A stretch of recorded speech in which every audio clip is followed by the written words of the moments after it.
everyone! Two of the cameras are not in the right place. What is this? We tried it. I tried. It's okay. There we go. Cameras are fixed. Whee! Pro streamer, everyone. So, hi, welcome everyone to Wandering DM. This is our Masks campaign. I am Simon at Wandering DM. Tonight I'll be playing Vigil, the Beacon, the new member of the group who doesn't have any powers. And, well, I'll let Lily explain what's happening and what's going on in Vigil's life in a moment. But before we go into the game and introducing the rest of the cast, I would just like to thank all of our sponsors here at Wandering DM, starting with Mage Hand Press.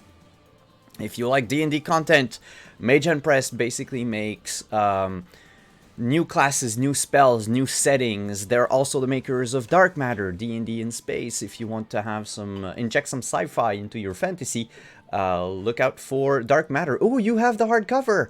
Nice.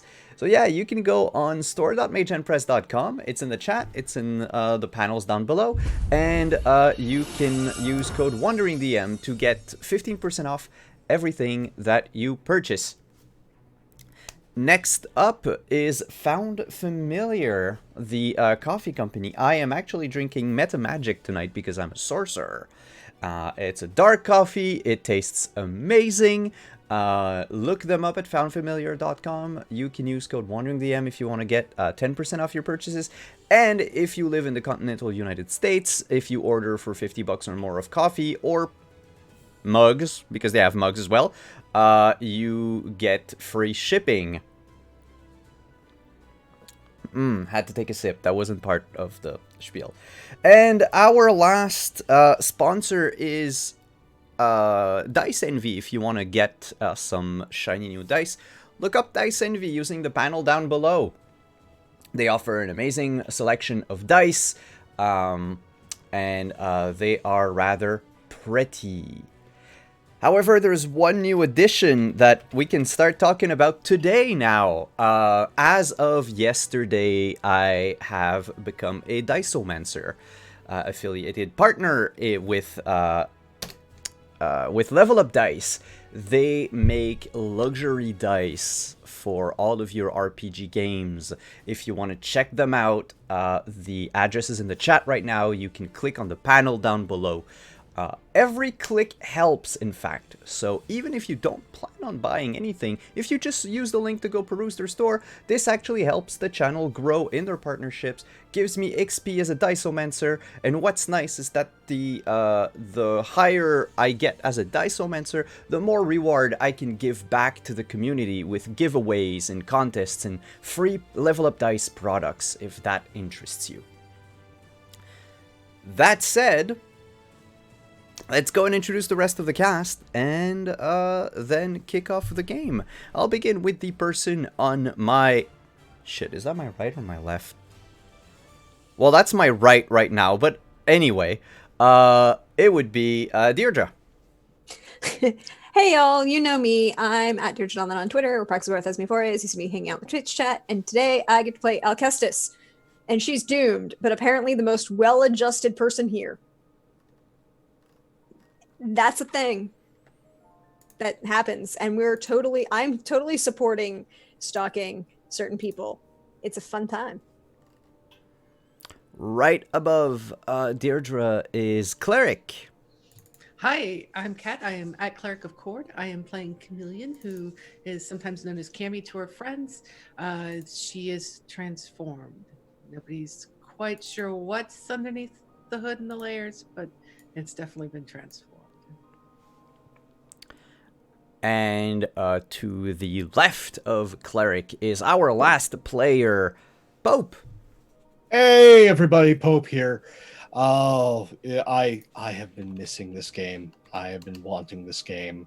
I am so happy to be here playing my completely clueless sorcerer hero, and just completely out of touch, out of his mind, and out of nowhere is going to have to try and deal with someone else having a deck.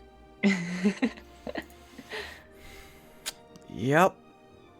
And to tell this story, to basically wrangle all of these rowdy teenagers into something coherent, we have our amazing GM, Lily. Hello, so happy to be here again with these wonderful people in the world of Toronto. Yay! My name is Lily. You can find me on Instagram and Twitter at Just a Little Nerd. On my Instagram, I post modeling photos and dice photos and like small story prompts. And on Twitter, I post basically everything else. So you can find me in those places. I do things. Mostly I play games and hoard dice. I'll be using your level up dice link after the game. No problem. Don't feel obligated to do it, though. Do it just I mean, if you want. I always want to look at dice, so Oh, yeah. I will look at the dice. And they make amazing dice. They do. So are we ready? I am. I just changed the episode title because I forgot. Ooh. We're gonna call tonight Captain Douche. Perfect.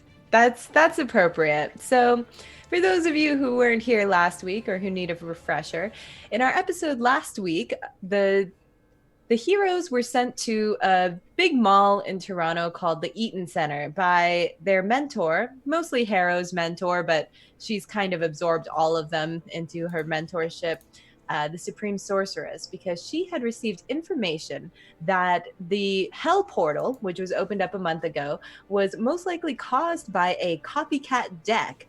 So those of you who've been following the story know that Harrow has a very unique and special deck of cards that he is the guardian of. However, now there seems to be a copycat deck out into the world. Grega had picked up traces of the deck at the Eaton Center, so she said, why don't you all go shopping and check it out? Everyone arrived at the Eaton Center, looked at some stuff at Journeys, met a nice saleswoman named Abby, and also met up with some of their not-so-favorite people, Psyche, who is known as Cordelia. Is that her real name? Did I make that up? Cordelia, who is kind of a mean girl. We'll learn more about her. She was not very nice to everyone, which is kind of her modus operandi. But then after meeting up with them and after Vigil saw his ex-girlfriend talking to a stunning, dashing young man at the mall, through all of the teen drama that ensued, there became real drama as Abby, the saleswoman, was transformed into some kind of robot drider creature that destroyed a lot of stuff and hurt a lot of people. After that, they went back to Alceste's house to a nice dinner with her family, where we learned a number of things about Psyche's new friend Q, who is a mysterious figure, about the new boy that is in Vigil's ex-girlfriend's life. His name is Sean Savior, and he was spotted with a deck very similar to Harrow's. So, what shall we do now? We shall dive in and continue to unravel the mystery of this world. First things first, we're going to do our end of session moves from last session. So at the end of every session, we choose one of these things. Each of you are going to either grow closer to the team, explain who made you feel welcome, and then give influence to that character, and clear a condition or mark potential. You can also grow into your own image of yourself, which is you explain how you see yourself and why, allowing you to shift one label up and one label down. Or you grow away from the team, explain why you feel detached. You can take influence over you away from another character. So this will be a good spot for us to recap how each of these characters felt during the last session. Who wants to go first? Sure. Definitely have grown closer to the team. Just everyone working in coordination with each other and dealing with the Abby situation. But probably more importantly, in the aftermath, all of us coming together and acting like, well, teens trying to sneak past and mitigate Alcestis's mom's fury. And just being included in that, especially for Harrow, who's been so removed from humanity for so long, just having that grounding, that trust, that thing he's been missing has definitely brought him closer. Amazing. So you can give influence to the character that you feel made you feel the most welcome, and then you can clear one of your conditions if you have any, or mark potential. I will mark potential, and everyone already has influence over me, so... I didn't. Oh, well, there you go, Vigil. Now everyone's got one on me. Yay. Very nice. How about everyone else? How are you all feeling? I think that for Vigil, he has grown more into himself. If only with the interaction he's had with Chow on how, like, it's becoming a part of him being a vigilante, being a superhero. He can't really turn his back on it, despite him maybe wanting to. And it's something I plan to, it's going to be central to Vigil's theme, but I think that, like, regarding the events of the first game, he hasn't grown any more distant to the team, any closer, I believe. So I feel like growing into his own and accepting his, responsibilities a bit more. Awesome. So how do you think that would change the way you see yourselves? Out of all of your labels, you can shift one up and another one down. I think he would see himself, though, as more of a freak. Less, in a sense that he is not part of the normal people anymore, the civilians, the non-heroes.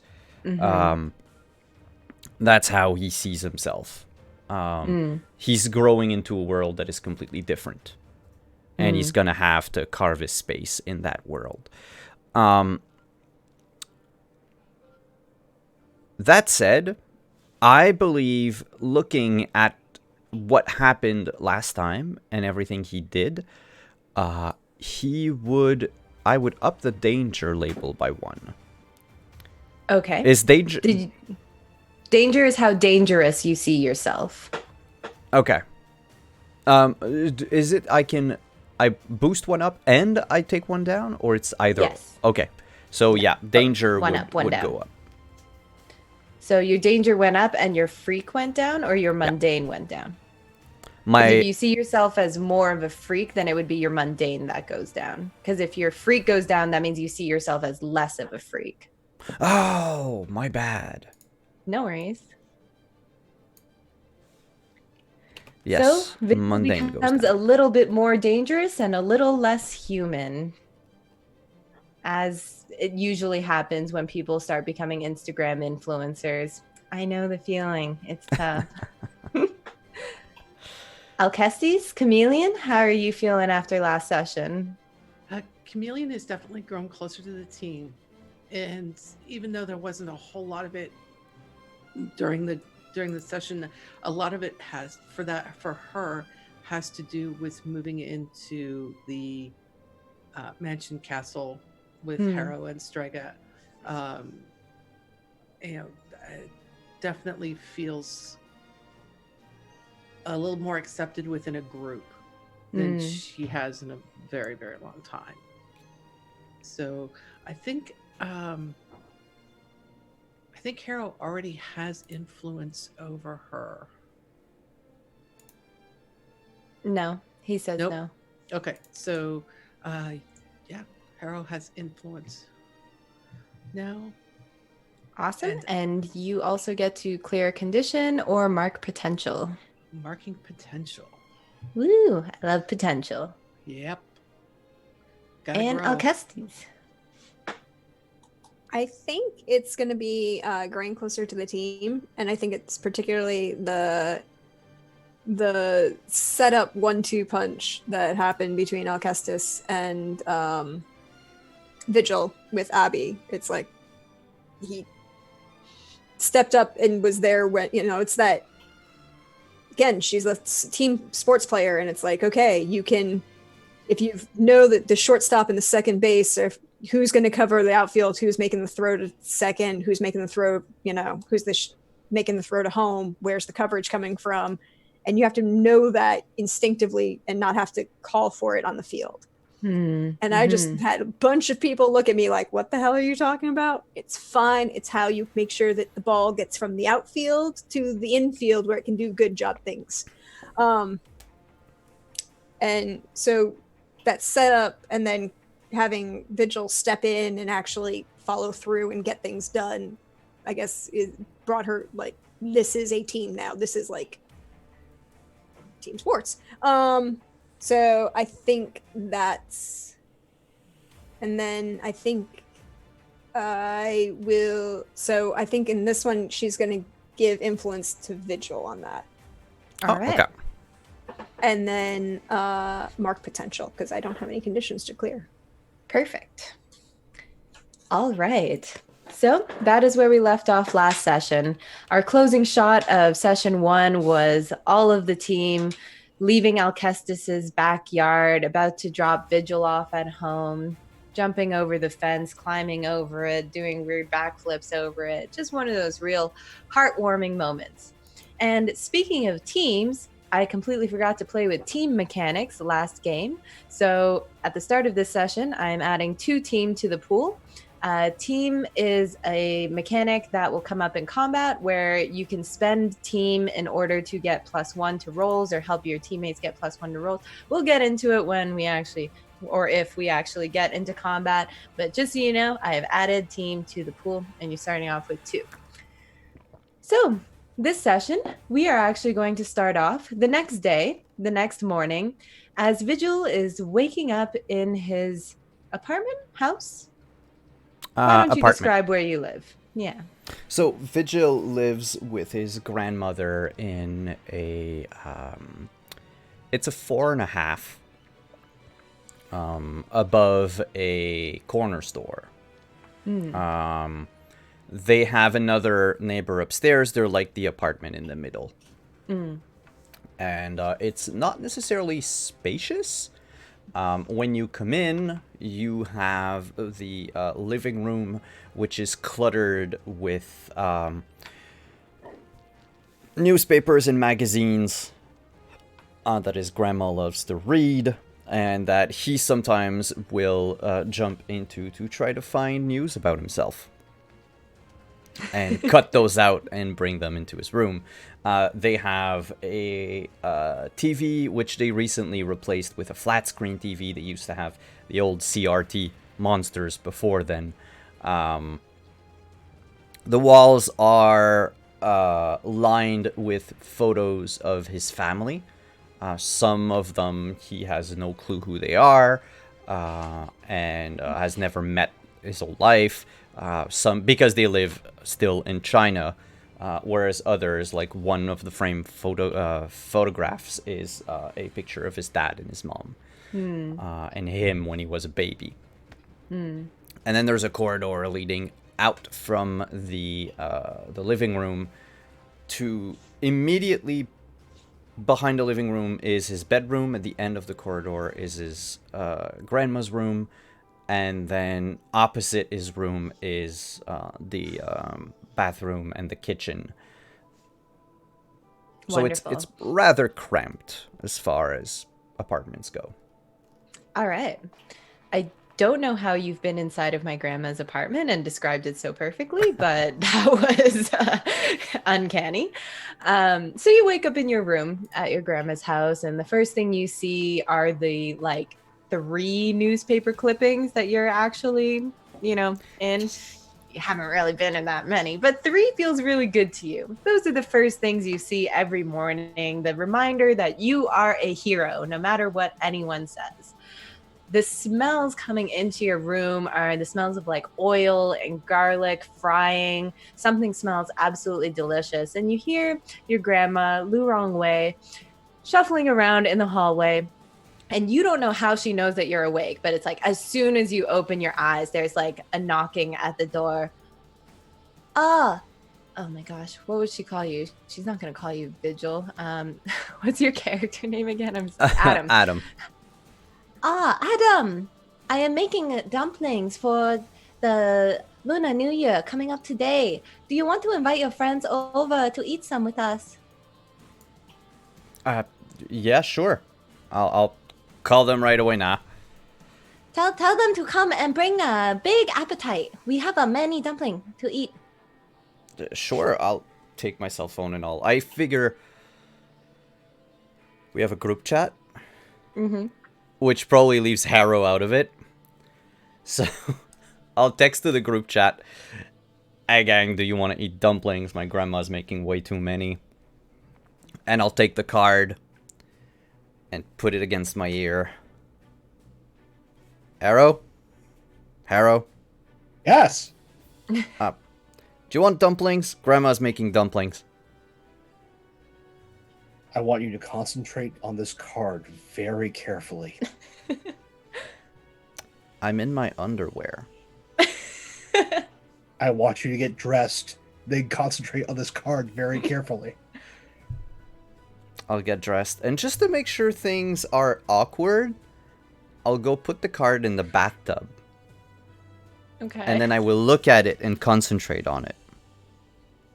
Now, I want you to touch the card and attempt to grab my hand.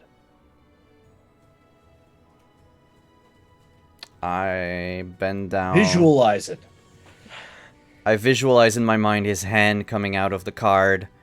And as I do so, I slowly start turning the water on for the shower head. And I pull a hand out of the card, I guess? You said power roll for this in order for this to work. Okay. Yeah. So Harrow, roll- unleash your powers. Okay. Let's see how this works, if it works at all. That's a 9. That works. So Adam's hand comes through the card and you grab onto it and you feel it. But as you're being pulled through the dimensions of time and space, you realize that you're getting wet in the in-between space. Like this has never happened to you before, but it's like shower sprinkle waters are hitting your face and getting your clothes wet. And you pop out into a fully wet bathtub and you are going to mark an angry because you know what? You weren't expecting to land in a shower. Okay, but why? Why? We were avoiding the underwear thing. What? This isn't funny. Well, it was to me. Ugh.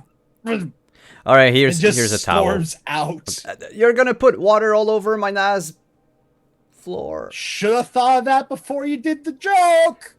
And then as you're walking down the corridor and yelling back at Adam, Lurong comes around and she just sees you dripping on the carpets and her floor. And immediately she's like a small woman, 5'4", like pure white hair, but it's not thinning in any way. It's like a full, nice head of hair.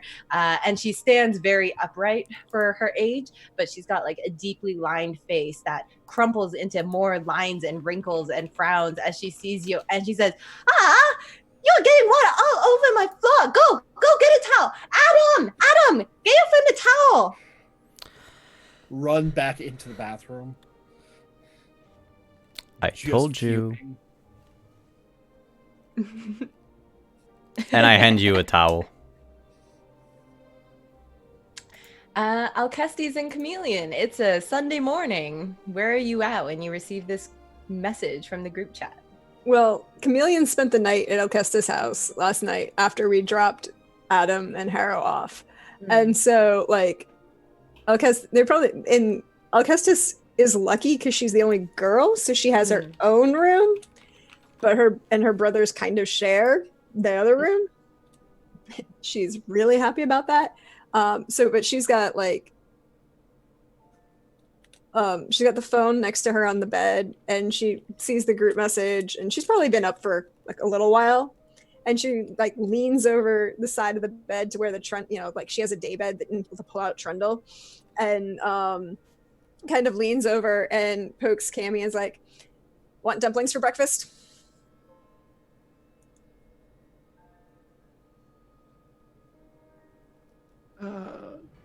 What kind of dumplings? Adam's grandma's making dumplings. I don't ask those questions.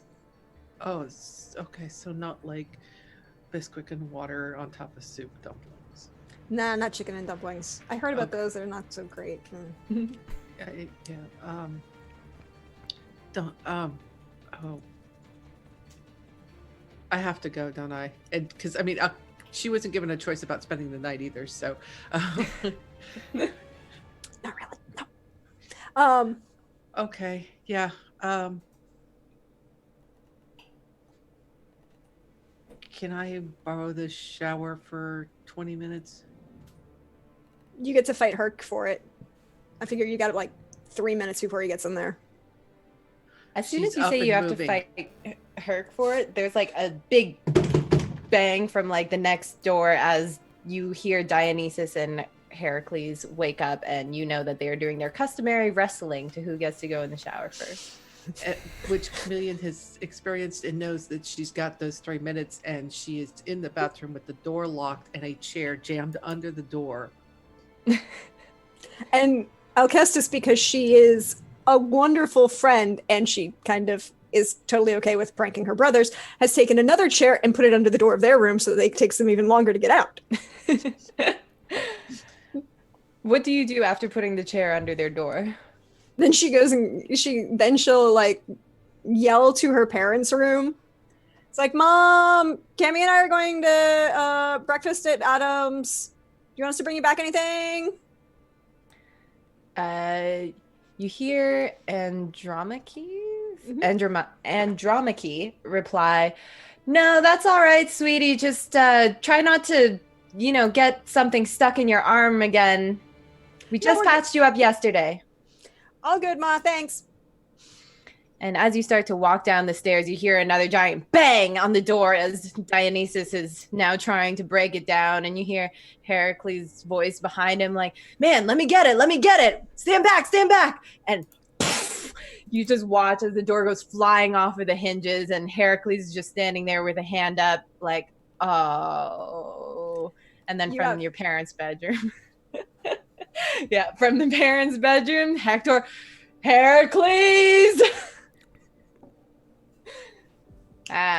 Classic family sitcom. 10 out of 10 would watch this show. Dionysus is just lounging in his bed, looking out of the hole like, "Man, you're such a good lockpicker, Heracles. I swear. You'd be like a Dungeons and Dragons rogue or some shit, man." And Heracles is running out the door and hiding from his parents. All right. Chameleon, you take a shower? Yeah. She's hearing all of this and is just kind of, there's a little bit of a soft giggle, smile on her face as she kind of absorbs the normalcy, because this is as close to that as she's ever experienced. And she's kind of just sitting in the water, just taking it in and realizing that this isn't the pool. She can't just stay here indefinitely.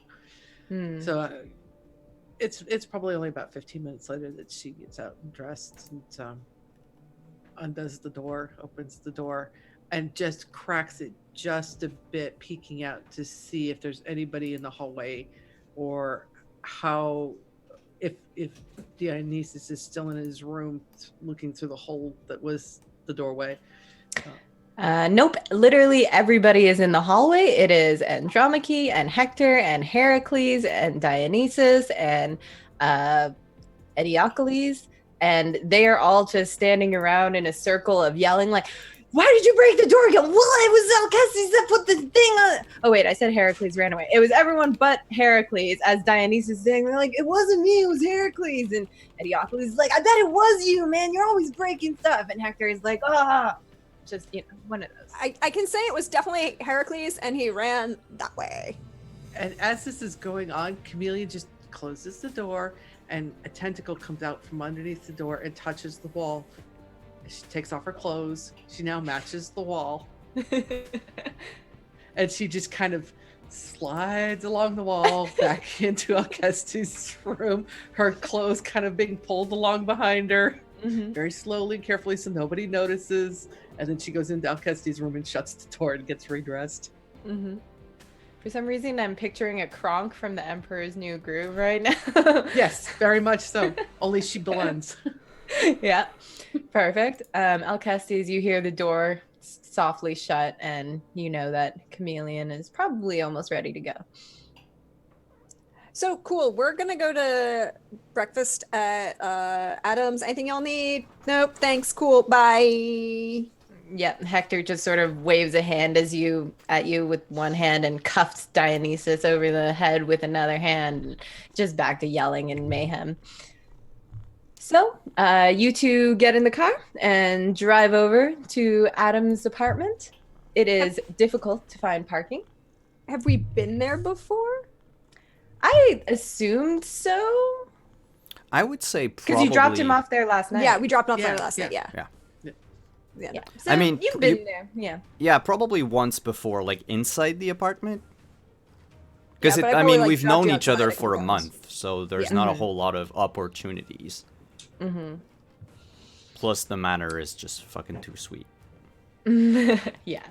But, you know, when Lirong says come eat dumplings, you go eat dumplings. So you pull up. It's hard to find parking in Spadina. It sucks. It's all crowded and stuff. You end up having to pay too much money for, you know, a 2-hour spot or whatever it is. And you start to make your way over to the corner store that, you know, his apartment is above. As you're walking over, Alcestes, you see across the street, you recognize her, is Adam. Oh my God. Adam's ex-girlfriend, Zhao. And she is just walking along the street. She's got like some grocery bags that she's hanging onto, and she's walking up to her apartment, or what you assume is her apartment. You've never been to her apartment, and you see her kind of like look around a little bit and then open the door and go inside. Can I just real quick, Chameleon slapped an out of order sticker on the parking meter. Okay, cool. I mean, okay. Yeah, that works. Chameleon slapped an out of order sticker on it. I was gonna ask the important question if it was like I had to have quarters to pay for it, or if it's like if it's mobile pay now. Because There's mobile pay all over Toronto. mobile And pay credit means that cards. mobile pay means that the stickers aren't gonna do anything. That's annoying. But that's okay. She has a credit card, and she's linked that credit card that Varun gave her to the parking, paper parking. It's like 6 hours? It is useful when one of your friends has a mentor who's a supreme sorceress who has a manservant who has a credit Black card. Yeah, I'll take the black card. Teenagers. Please, I'd do that today. I That's forgot all true. about the credit card. I think Varun also has forgotten all about the credit card, but you haven't seen him yet, so we'll see how that goes when that goes down. So you see Zhao walking into her apartment, and you just cross the street, go up the back flight of stairs that you know leads up into Adam's apartment. When you open the door, you're immediately assailed with beautiful, delicious, savory, salty smells, and you just picture a pile of dumplings, as many dumplings as the eye can see. Vigil and Harrow, what do you think y'all have been doing after getting Harrow dried up and waiting on the other two? How? Oh, yeah. Probably just between glowering at Vigil, sitting at the table as all the dumplings are being piled, just like staring in almost a meditative state to deny himself just piling into these dumplings, and then glowering, and then meditation, and then glowering. Fair enough. I think Vigil would be on his phone cyber stalking Sean Xavier. Sean Xavier's Sunday live stream is what's happening right now. He is working out. It is like one of those, pull-up bars, and he's just doing like pull-ups while also, doing some kind of speech where he's like, yeah, I really got into saving people because I just saw there was so much evil in the world, and I thought, I'm not evil, so I should stop other people from being evil. And that's really when I started working out hardcore, getting my macros in, eating a lot of protein, and it just goes on like that. And he's doing all of this while doing like perfect, flawless pull-ups and chin-ups and ups. I am now glowering for 2. Fucking perfect abs. And meanwhile, Lu Rong is bustling around the kitchen. She's has like a huge platter of dumplings out, but she's still over by the stove frying more and shaping more and sort of like mumbling under her breath about, the new year that's coming up and wanting to have a prosperous year, and also like still kind of upset about the wet carpet situation, but she says those things a little quiet. Oh. And at that time, Alcestis and Chameleon appear at the door. She comes over, hearing them. She opens it up and she says, welcome. Come here for brunch. We have very good dumplings. Many kind of dumplings. Adam, what's your grandmother's last name? Wei. Thank you, Mrs. Wei. We appreciate it. Oh, yes. Wait. Come way in. Yes. And she brings you over to the kitchen table where Vigil and Harrow are sitting. And like as she walks around, she kind of glances at the like phone that Adam's got in front of him. And she'll like lean over his shoulder and go, we can do a lot more with this. And like I feel a need for like mustache. I'm not gonna draw a mustache on my phone, okay? God, you quote you take a still off the video and then you add stickers to it. Evil mustache and devil horns, dude. Googly eyes. Ooh, yeah, googly eyes is a good one. I don't want to infect my phone with a picture of him. I know someone who was looking for him earlier. Who's that? Zhao? Did you see Zhao? Yes. Was she On with her him? way in. No, she was looking for somebody to help her. Well, why didn't you tell me? You could have texted me or something. Literally as we were walking up the stairs. Nah, I'll be right back. And I'll go Okay. check out the window, see if Zhao is still needing help outside.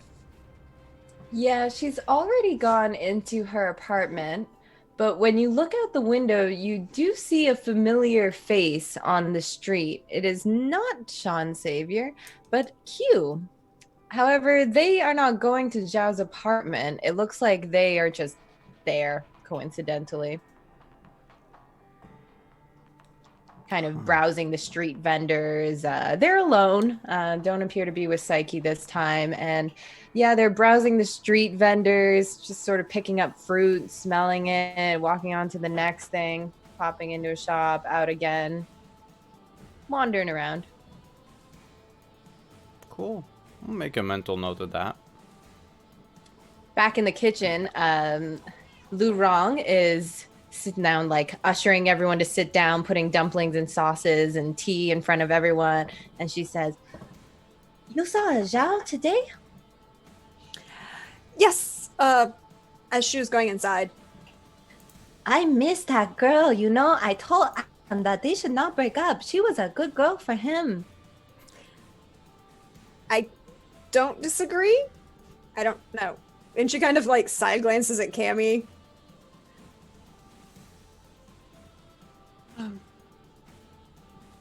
She seems nice enough, I guess. She's so nice. She's very shy, very quiet, but a good artist. She make beautiful art. Do you make art? I play sports. Okay. A sport girl. You're a sport girl. Yeah. You need more dumpling then. Eat more. And thank you. And she's just like, she's very good at dexterous things, so she's been using the chopsticks, just kind of picking as she's been talking. It's like, yep, I'm gonna eat all of this. As Vigil comes back, as Vigil comes back into the room, she kind of gives him one of those like sneaky side-eye looks. He's like, "Oh, did you see her outside?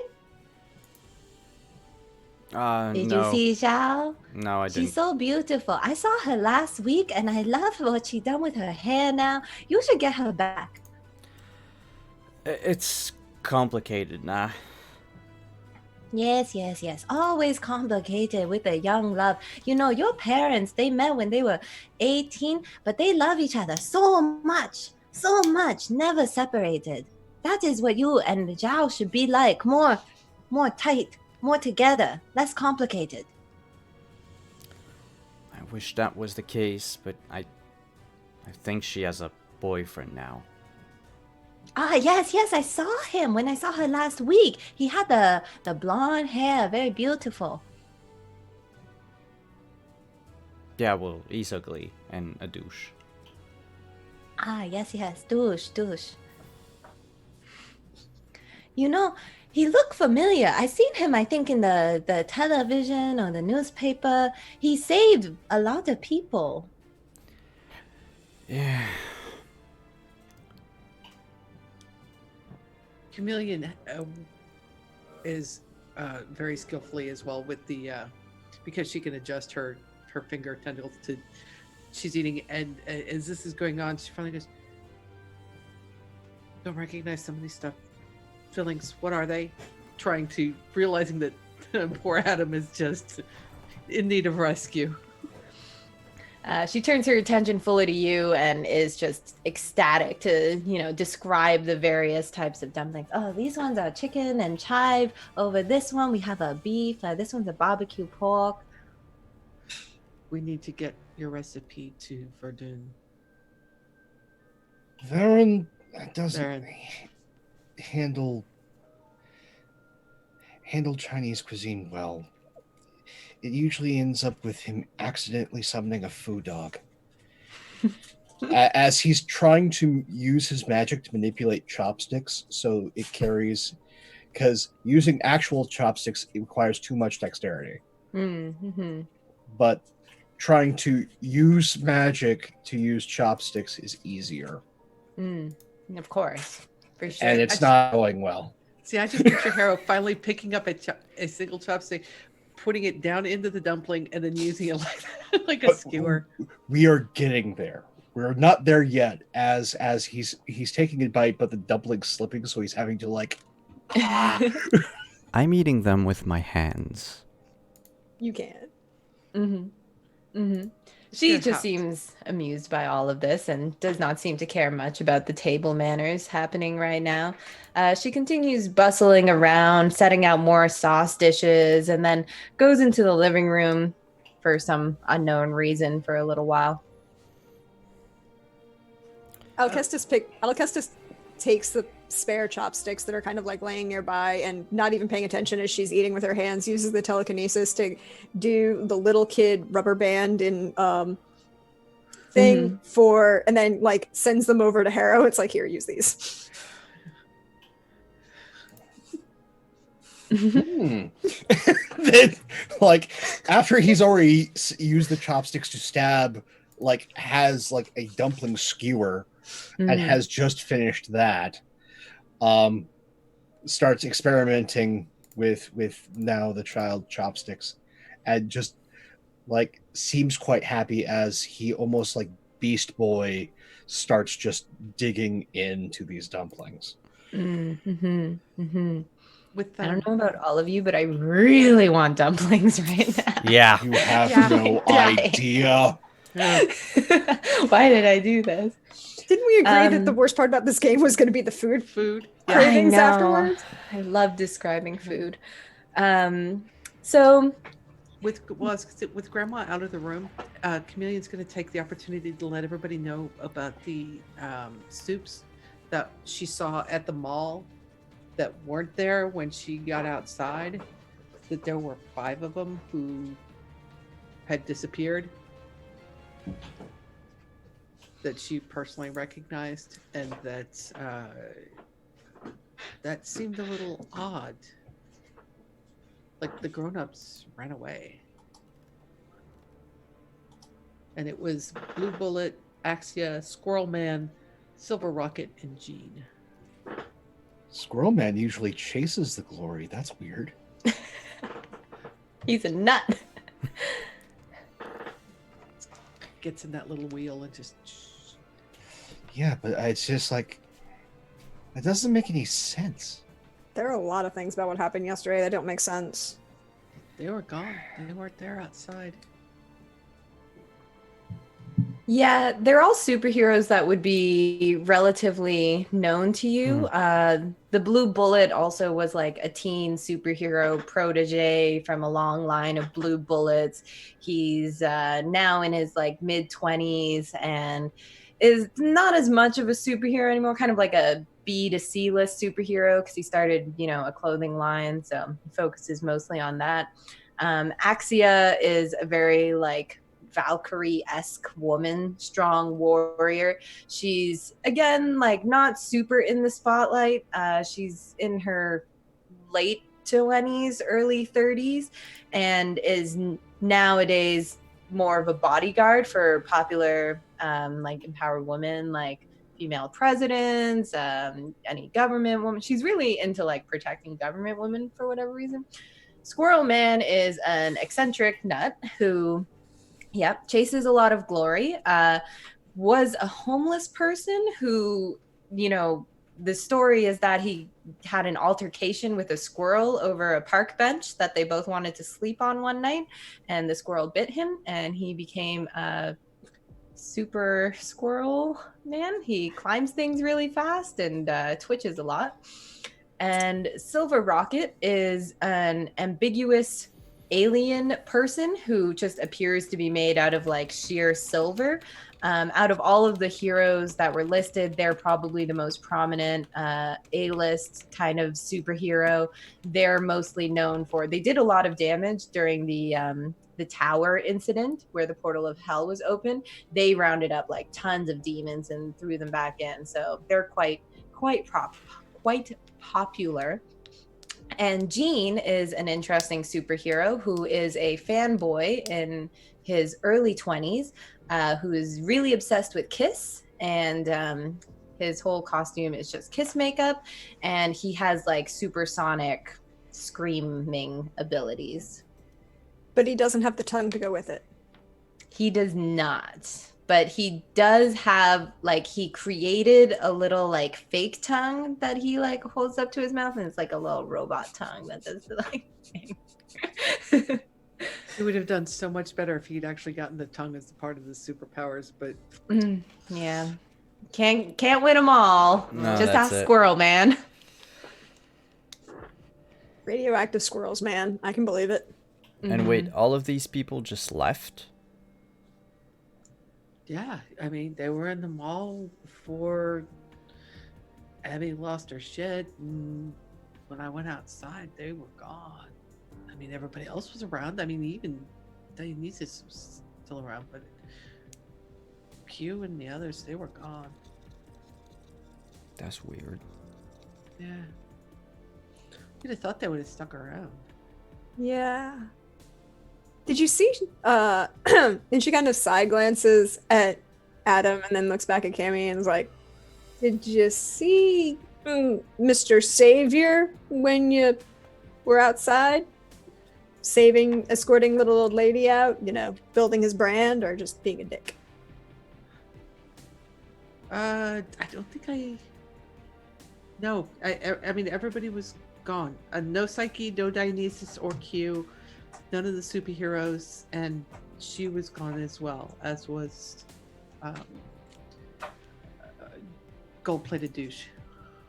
Hmm. Is that live stream still open, by the way? Yeah. Yeah, I probably put it on mute and I left it on the table. Okay. Yeah, he has stopped working out now, and he's just like talking about something. I'll unmute him. And he's kind of toweling off, the copious amounts of sweat that come with working out in such an attractive manner. He's sort of like toweling his hair, and he's like talking about like, yeah, it's going to be a really exciting collaboration. I've never really modeled for art before, but I think that she's got a really good handle on what she does. You got to go check her out. Her handle is The Dawn of Art. She's amazing. She does really beautiful work. Give her a follow, like her, all of her stuff, and let her know I think she's cute. And stay tuned in the coming weeks because we're going to have that collaboration coming out. I'm going to go take a shower now, but I'll see you next week for Sean Savior's Sunday stream. Don't throw the phone. It's real expensive. I would like to so much. He's gonna model for her. It's probably gonna be fucking nude modeling. God. I mean, Yeah. I mean, he does that half the time anyway. If you're desperate, I think I know a demon, but I wouldn't No do demon. it. No, he's weird and I want to know more about him. He's a I bet danger. he might have the copycat deck is a big concern. Yeah. Maybe that's it. Maybe that's the copycat deck that gave him whatever powers he has? Does he have power? It's likely that I know. I mean, I don't like him just based on, certain principles and the fact that he's endangered somebody like Abby. You have principles? I do. I had those kind of ironed in. That was year 2. Okay. But someone could have just foisted this thing as an experiment on him. We don't know how he got the deck. We don't know how complicit he is in this. I mean, he could be a victim. We don't know. But until we confront him, we're going to have no idea. Does he look like a victim? I mean, I never make assumptions, but I can definitely tell you he does. I don't know what the hell he thinks he's doing, but while he is perfectly pulling things up, he doesn't do a whole lot else. Like, dude, I grew up with 4 brothers who play sports regularly. Like, that's a guy who just works out to work out. He doesn't actually do anything with his working out. Entity Okay. muscles. Well, there are all sorts of different ways people get powers. I mean, do we know anything about this guy, like, before he became a sort of softcore hero? Like, does he have any sort of electronic or paper trail that we can follow? He's on Instagram. Of course he does. Yeah, Yeah, I'm- but before the powers. How long before the powers? I mean, I have run into people that turn into werewolves, and that's a good thing. I'll 17. He's 17. So Chameleon wouldn't know, but I mean, Alcestis is still in school, so what Yeah, do we he know might about not- from school? Yeah, he might not be at my high school, but he's, somebody like that, he's got to be known throughout the city. Because, it's one of those, doesn't really matter how big the city is. Someone like that is going to be like, Everybody knows those kids in high school. exactly. Mm-hmm. No, maybe he has like a... I'm gonna try to search him like on Facebook, on other social media, and just see like how far back can I go in his history. Mm-hmm. And like, she's going to, Alcestis is like, you said that he's from Danforth, right? Danforth, yeah. Yeah, Danforth, sorry.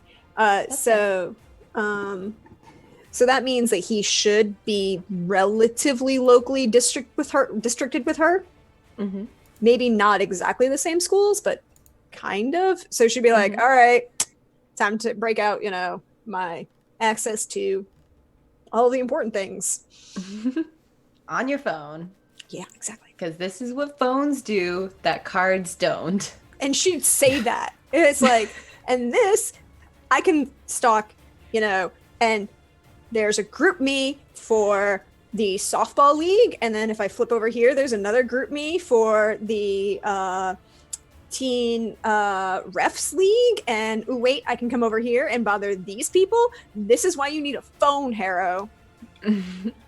Phones stop working if you don't charge them. Also, they don't get really good service in certain places. Okay, so you can't charge it yourself? I tried that once with a Nokia. I think it turned into something and crawled away. You messed with a Nokia? Mm-hmm. Yeah, don't. I thought it was the most durable thing, so it couldn't go wrong. Did it come out with spinning blades and attack you? No, I think I transmuted it into a gerbil and it ran away. Rip. Mm-hmm. Vigil, you're doing the social media thing, swiping through, but every time you type in Sean Savior, you're basically getting one of his official social media pages. So a lot of modeling photos, a lot of underwear modeling photos. There are a lot of pictures of him in football gear, but you're not sure if he actually plays or he just modeled football gear. There's also a lot of reposting of stories, and they're pretty friendly neighborhood superhero stories, saved some kids from a burning building, stopped a car accident with just his fists.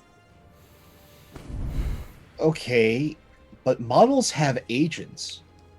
Mm-hmm. So, this is a bit of Strega talking, not me usually, but if he has an agent, there's money trail. If there's a money trail, we can get his real name. We can get his real name, we can get his history. Alcestis is, however, on her phone going through all the group me's because she's someone like this who brags about being this healthy is going to be known to someone in the athletics scene. Because if they're not on the team, they'll be bitching about why he's not on the team. You know what I'm going to get you to do? Bitching about why he's a problem and should not be taken seriously. Mm-hmm. What do you want me to roll? I'm going to get you to roll plus mundane to just see, the chances of someone knowing him. That's a 13. Oh, wow. Okay. I crit. Yeah. So are you just scrolling for information, or are you specifically texting and asking people? Literally she's going through all the group me's that she's on, the high school varsity team, then there's the travel team, and then there's the girls who are talking, then there are all the other managers or all these, it's just scrolling. Yeah, and it's but you're talking about the league is not going to be massive, right? Mm-hmm. All the high schools are going to have the same thing. So she's posting about, hey, do you know this guy? He seems to be such an asshole. What do you know about him? And so you get some responses back after about 10 minutes. Mm-hmm. They just start trickling in. You post a picture of Sean Savior, and at first it's all oh yeah, that's Sean Savior. I've seen him on all of the things. He's on Instagram. Oh yeah, I follow him on Instagram. Man, I love that guy. That guy's awesome. But then you get one comeback from one of the team managers that says, he kind of looks like this guy that came in to try out 4 months ago, but he's buff, and that guy was not. Got a name for me? Man, his last name was something weird. It was some kind of metal, except he's not snapping his fingers because it's a text post. But a bunch of ellipses and then new message, tungsten ? Thanks. I'll take that. I figure, maybe he's, and then she's she looks at Adam. Then she looks at Cammy and then kind of makes eye contact with Cammy and is like, that almost level of telepathy that she has, and she goes, should I? Should you what? Yeah. Maybe he's just embracing the roids, man. If you... Maybe. Chameleon looks back at it and goes, Heracles is the gym rat. He'll know. Hey, Herc! Question for you. Have you heard about this asshole? He seems like such a douche. Are you texting him? Mm-hmm. But he doesn't wipe down his equipment. Do you send like a picture, his name, or She sends a picture and she's like, God, I bet he's on roids, ain't he? he replies and he's like, yeah, I wouldn't be surprised, but dude also looks like hella clean, you know? Like, he doesn't look like the kind of guy that would touch that stuff. Plus, he has a bunch of mass that normally wouldn't come from roid use. Definitely seen him before, though. I follow him on Instagram. I love his Sean Savior Sunday streams. Yeah, can you see that change in 4 months without roids? 4 months? Man, that's crazy. Exclamation mark, exclamation mark. Thanks, bye. At this time, as you're all huddled around the table, you hear a noise from the living room as Lu Rong yells out, Adam! Adam! Come here! I'll be right back, guys. And I'll go see. Nah. She has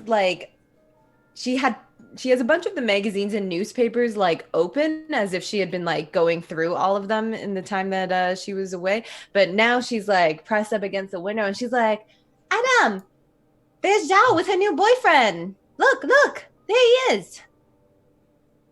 I'll take a look, bracing myself.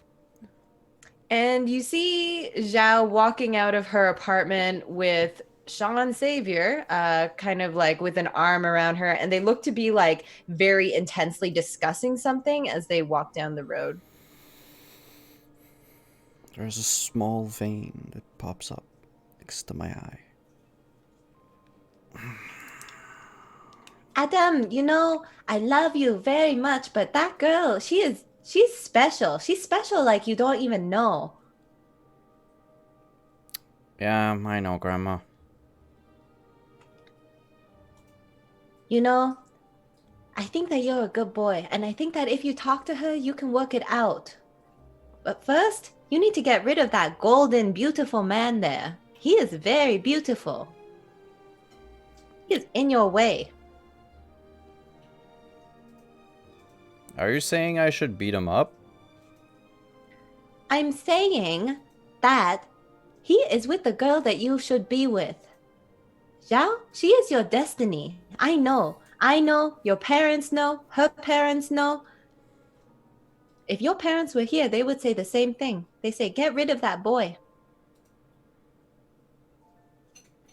And with her influence over you, I'm going to shift your superior up 1 as Grandma roots for you.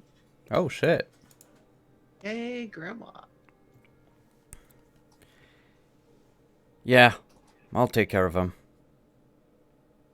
Just go talk to her. I swear. You can work it out. I know.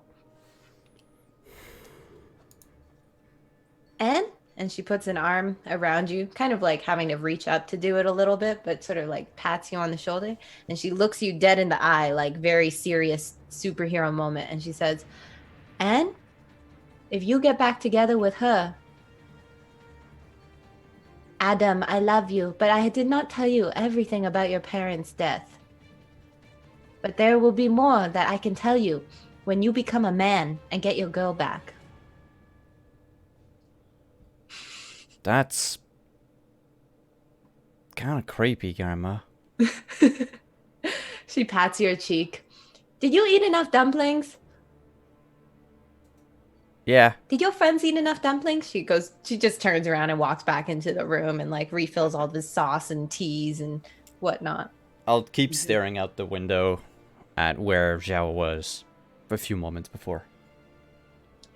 Yeah, you can still see them. Like you have Okay. a pretty good view down the entire street. They are walking northwards towards Bloor Street. And yeah, they're just like huddled up together, seemingly talking very intensely together. But the weird thing is that like they seem more familiar with each other than they did when you ran into them at the mall. Like he has his arm fully around her. They have their like heads bent in together and they seem to be like very tied up right now. I'll run back to the kitchen and exclaim, I think that he's using like mind manipulation or something on her. I mean, it's not impossible. Who are If you it's talking magic- about? I might be able to suss it out if I can get close. Something's weird. They're going too fast. You want me to go beat him up? We don't need to beat anyone yet. I mean, the But we bat's in the car. We No, don't need to get close. that's... As much as I would like to... Yeah. Not going to beat up someone. I Just could for the scare sake him. of it. But right now he's with Zhao. If we can figure out where he lives, we could probably go check out his place. I mean, I kind of got a name for you. Can you get me into her place? Ooh. Why? Because there's gonna be stuff there. If they're dating, she's gonna have stuff. I don't think... Wait. How close is he to her? You said his arms over her? Oh yeah, they're Oh, he touching was their heads. all and over everything. her. Yeah, it was disgusting. We should go now. What? Why? The Ooh. card. Yeah. She could be his next victim. Ugh. Huh? What are you Oh, talking shit. about? Adam, what These are are- they talking about? These are really great dumplings. We have to go. And Chameleon shoves like 4 more into her mouth and is heading for the front door. Can I get the recipe later? Oh, bye. Well, Thank you for coming. I think we're all just like clamoring with dumplings being stuffed in mouths, put in pockets, and rushing out the door. I'll kiss Nile on the forehead and say, I'll tell Adam, you what's everything. happening? I'll tell you everything when we get back. But yeah, Zhao might be in danger. Like, Okay. like as she's getting to the door, Alcestis will turn, realize that she has this moment of like 2 inbred, Mediterranean daughter thing, and she's like, wait, I was at lunch and I had food and I didn't clean up after myself, and she just like gestures and has all of the plates all together and like Oh. stacked, and they show up. Sorry, going. Oh, Right okay. this way. Oh, bye. Bye, Grandma. I'll be back tonight. And you all speed off Yep. down the stairs and chase after them. They are about... They're not that far away from you. They're like 3 blocks up the street kind of thing. Chameleon's on the move. She blends in better walking. So she's just kind of slipping into the crowd, the shadows. Cool. What are the rest of you doing? As you see Chameleon just slink into the crowds. Should we slow him down? Would you like a lift? I can distract them. I mean, do you want me to I can give him a reason to slow down and stop Mm, without doing anything outrageous ish. mm,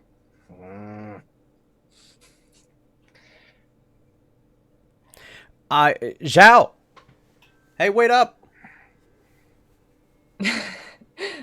All right. Alcestis, as she sees him do this, is like, Zhao like looks over her shoulder at you, sees you, and sort of like pushes Sean out of the way as she like turns back towards you and kind of like hesitantly like raises a hand, sort of stepping in front of Sean as if to like block him from view. And Sean actually starts running away. Million's like, can I get your autograph? Aren't you Sean Savior? He looks over at you as he's like running and hears you calling his name, but then he just sort of like turns back into himself and like runs up the street and like turns down a corner through an alley. She's as he was moving, as he turned to look at her, she's just gonna pull down her hood real quick and stare at him, and I'd like to intimidate him to get him to stop. Okay. monster. That sounds like a provoke. Well, I have a be the monster. I have a move. That's Oh, be the monster. Cool, Yeah. cool. To frighten or intimidate. So roll plus freak. Come on, dice. That is an 11. An So 11. that's All right. Yeah, on a hit, they are thrown off and make themselves vulnerable to you, or they flee. So you can choose one of the things from this list.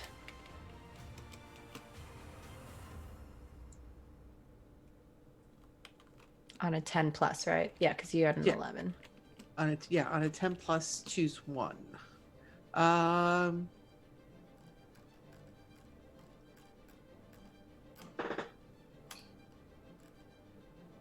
Let's see.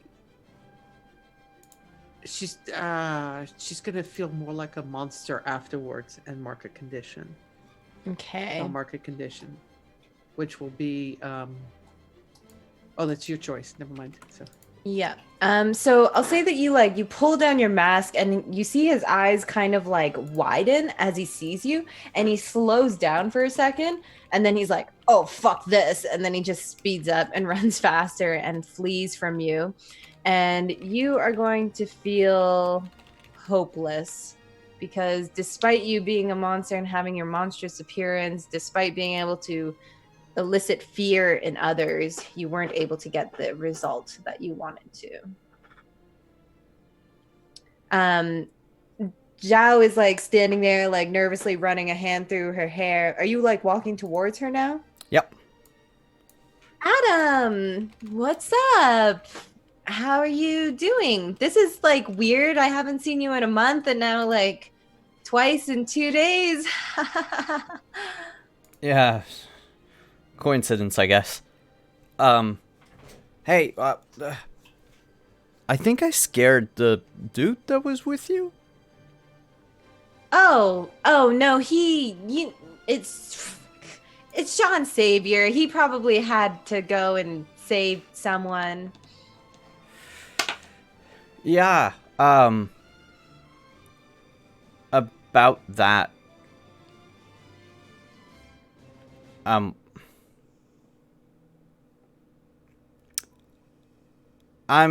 gonna be honest with you. I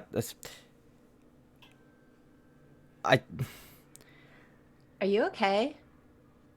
yeah. I am. It's just this. I don't trust this Sean Savior guy. Why? In my gut, something tells me that there's something. I don't know. He's hiding something. She kind of like big heavy sigh, looks down, looks back up at you, and she says, "Listen, Adam, I don't want to be dating new people either. I know that it's hard on you, but just because I'm dating a new guy doesn't mean that he's the villain in your superhero story." I'd like to, at this moment, just come up behind him. So should I chase after the suspect, or should I scan her to make certain that she hasn't been booby-trapped? Adam? No, that's not the time, Harrow. Chase after him as a suspect? What do you guys think you are, like the Toronto Police Department or something? I lock eyes with her, do the entire like mystical eye thing, and I would like to just immediately like look at her. I'm going to draw from the deck and try and see if she's in danger. Okay. I'll get you to unleash your powers for that. And she is like in the middle of like pointing a finger at Adam and about to tell him off, but then she kind of like freezes as you start your analysis. 10. 10? Awesome. So, what did you pull? Let's see. Oh, crap. It's the twin. Huh. Interesting. She might not be her. She may already be gone. Most definitely in peril. What did you ask? What was the specific question that you asked the deck? Is Zhao in danger? Yes. And just with the connotation of the twin,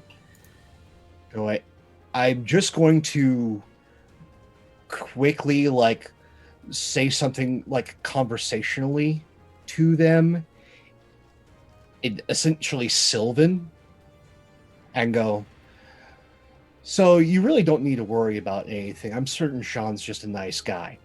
And see if they like recognize any of the words coming out of my mouth. She kind of just like looks at you weird, and because it just sounds like gibberish to her. Like that's what you get from her face, is she doesn't understand. Good. Either of you have a horseshoe or something? What? Okay. No. Adam, just because you put on whatever little costume you have and you hang out with people like this, no offense to you, I don't know you, I'm sure that you're a very nice person, but Adam, I'm not the Mary Jane to your Spider-Man story. I'm not a damsel in distress. You're in danger. Do I look like I'm in danger? I was on a date with a nice boy in the middle of Chinatown. Lots of people around here. I don't think I'm in danger. Considering that somebody that I just put in the hospital yesterday was turned into some sort of weird Drider thing, I think I know danger when I see it. You're in danger right now. And I can't tell why, but I know you are. If I'm in danger at all, it's because my ex-boyfriend is obsessed with being a superhero. I can't deal with this anymore. I'm leaving. Hey, we haven't been introduced. Can I apologize for the idiot boys that I'm hanging out with? My name's Alcestis. This is Cammy. Nice to meet you. Yeah. They're usually... Okay, no, they're teenage boys. They have the emotional range of a teaspoon. Sometimes that gets lowered to a stick.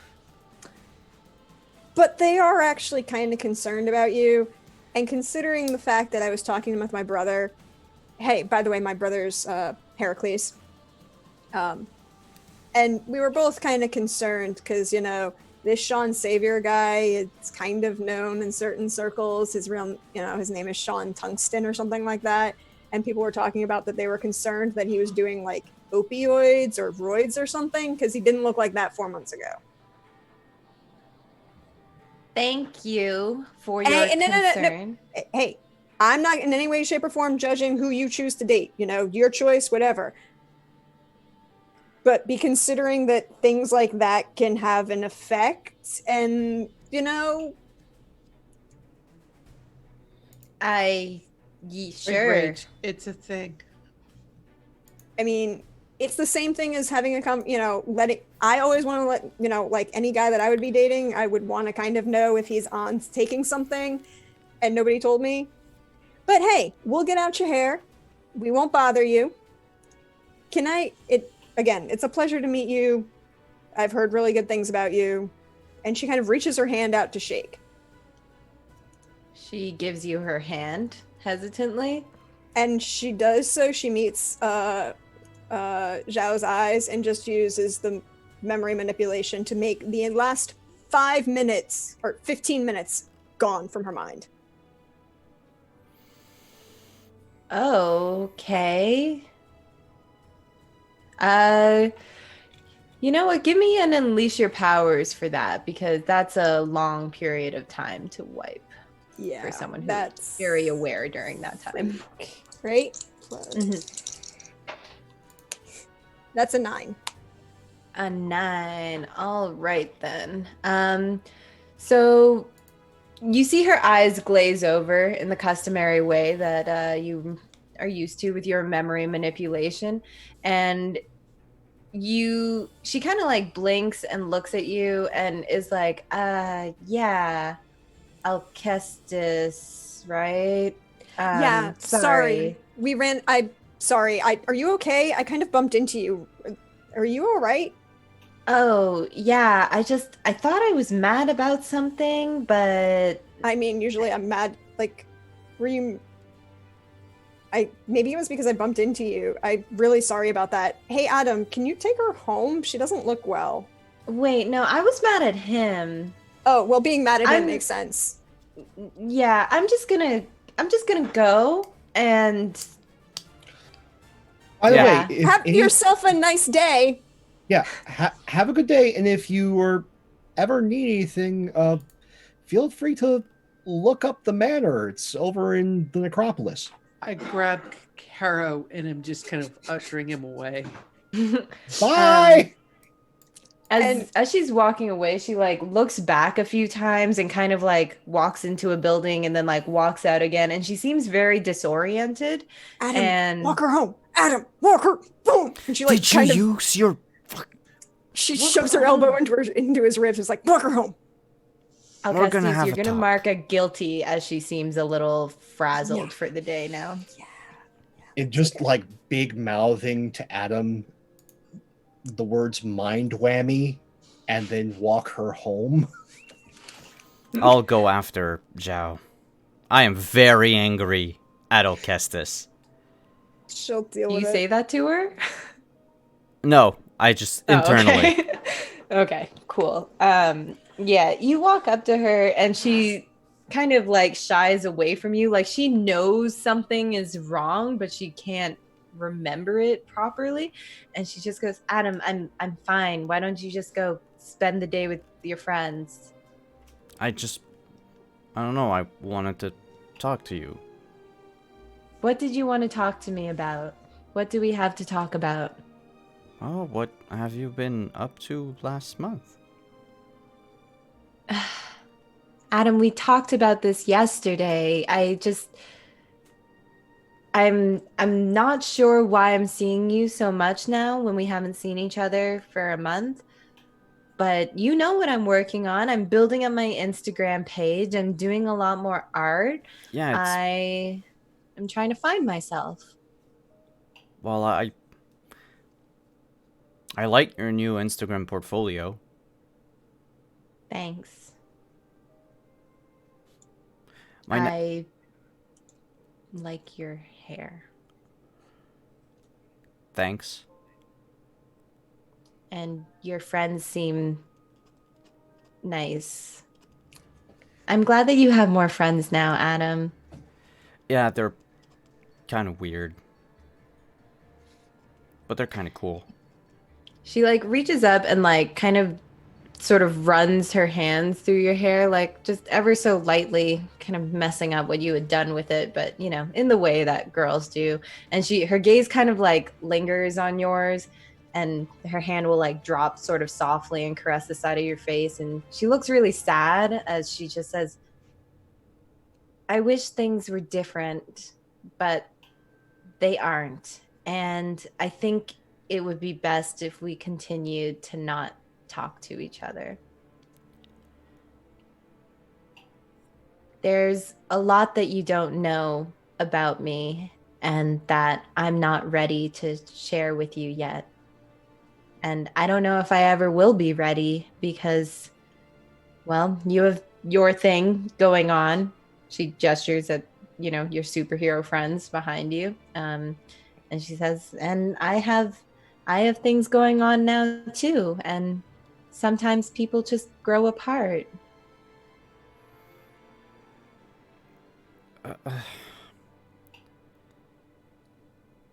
Yeah. I'm also giving her a +1 influence over you. God damn it. Because I think that seems appropriate. Everyone and Zhao has influence over me. And you will also get one over her. Because young love.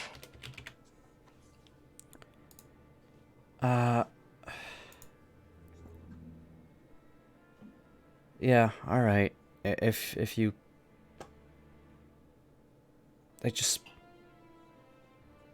I really like you, you know, and I would like us to be friends if we can't be together. Maybe after all of this is over, we can work on that again. I need some time. But I really like you too.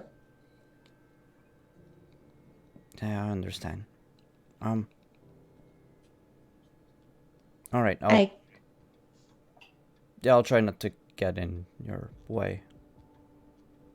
She like grabs your hand and squeezes it, and she's like, I can take care of myself. I know that you think that I can't, and I know that you want to take care of me, and I appreciate it, but I'm not in any danger. I promise. Okay. All right. And she squeezes it one last time and then walks back towards her apartment.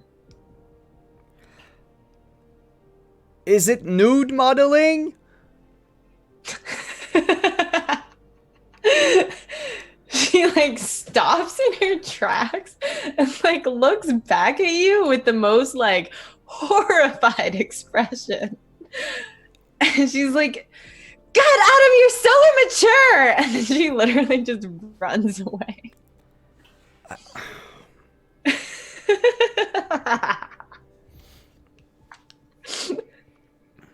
She's in danger. Just like telling Alcestis and Chameleon while they're having this outburst. Harrow, you don't interfere in a lover's spat and say, by the way, I'm friends with your ex-boyfriend who, you know, you don't want to deal with, and I'm going to help tell you that the reason he's intervening is because you're in danger.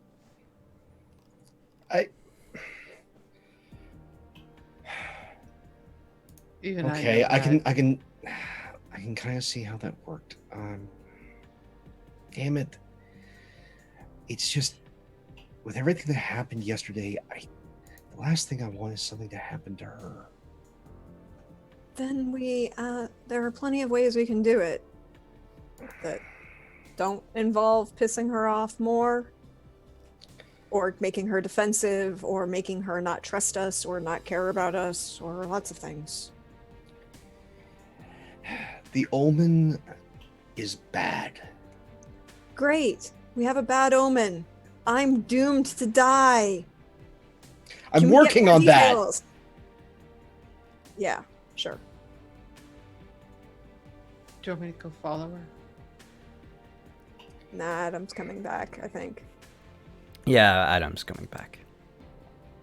Do we see which way Doucheboy went?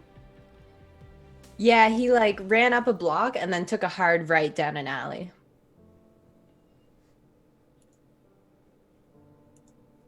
Want to wreck his social standing? What do Sorry, you what mean? was that? You're gonna do stuff to his mind too? No. Hi, Adam. Sorry about that. Yeah, like, could you please not on Zhao? Yeah.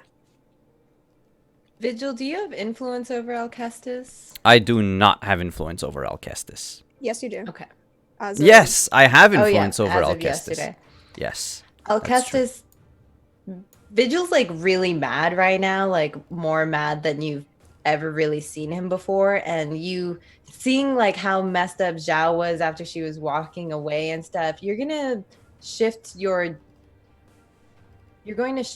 mundane down one as you feel less human, having manipulated a mundane person's memories, and it didn't go so well. Yeah. Hi, Adam. Nice to see you too. He's running that way. Should we give chase? Yeah. Would you like a lift?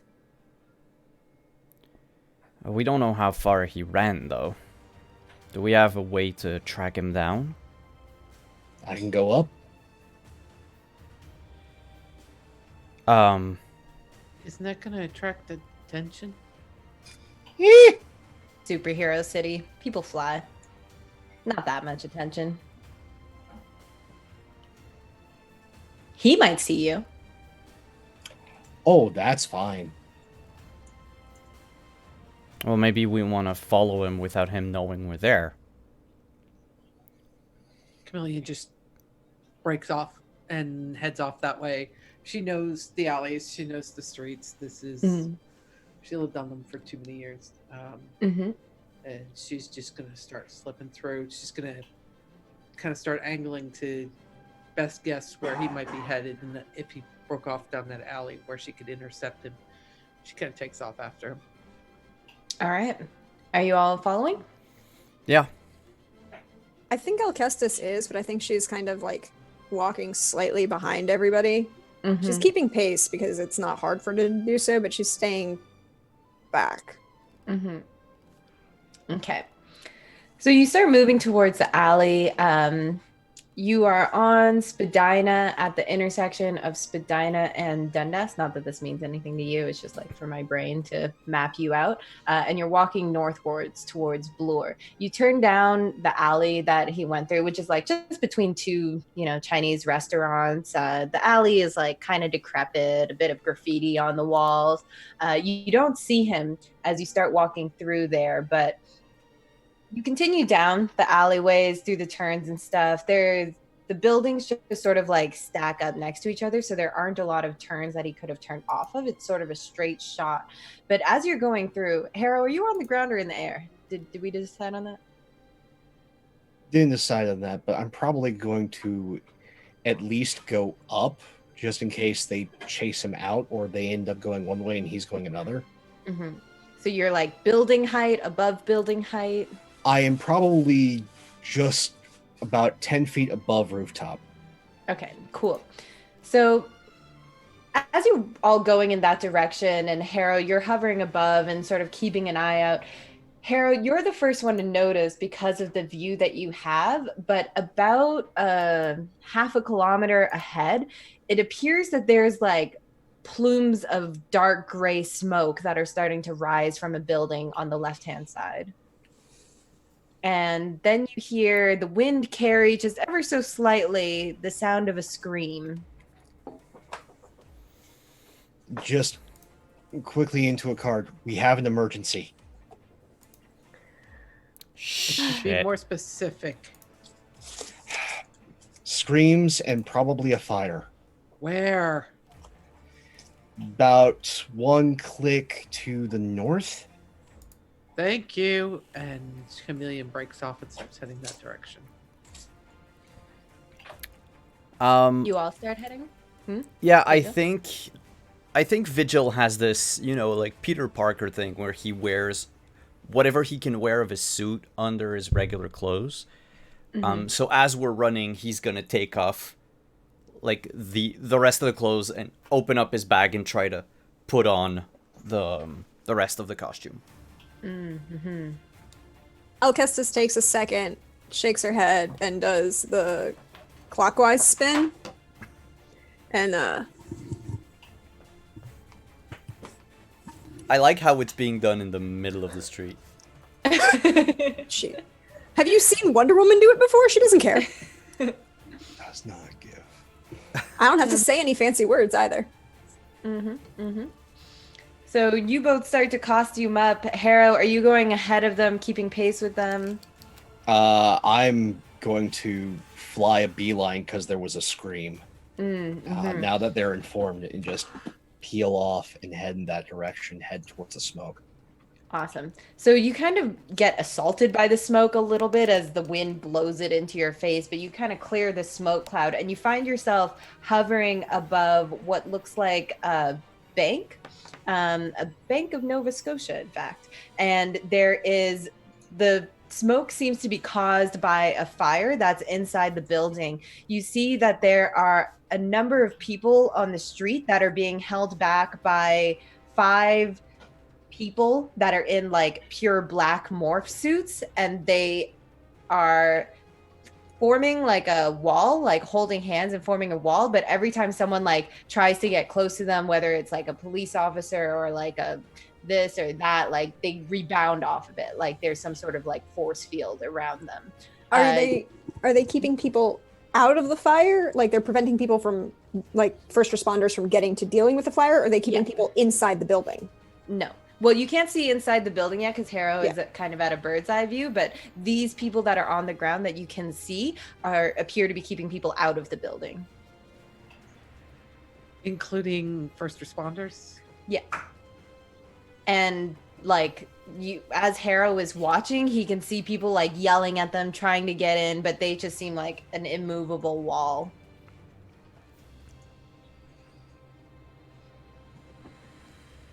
Harrow, what would you like to do? We've got some sort of mystical force field combined with rubberized men. Just into the card. Where's Sean Xavier? No idea, but right now the Bank of Nova Scotia is on fire. First responders aren't able to get in. As Chameleon gets closer, just before she kind of breaks out into it, she pauses, takes off the clothes, takes on the appearance of the street, and just starts moving forward. Sorry, takes on the appearance of what? Of the street. Oh, okay, yeah. So she's like the asphalt. Yep, and she starts moving forward, and she's going to try to see if she can get around the 5 men. Okay. In some way. Mm-hmm. They're like, so the bank building is here, like this is the door, and they are creating a perimeter around like this and keeping people out. So we'll say that you try and approach from like the side, but again, as you like get within a meter of them, it's like there's this invisible barrier that you can't pass through.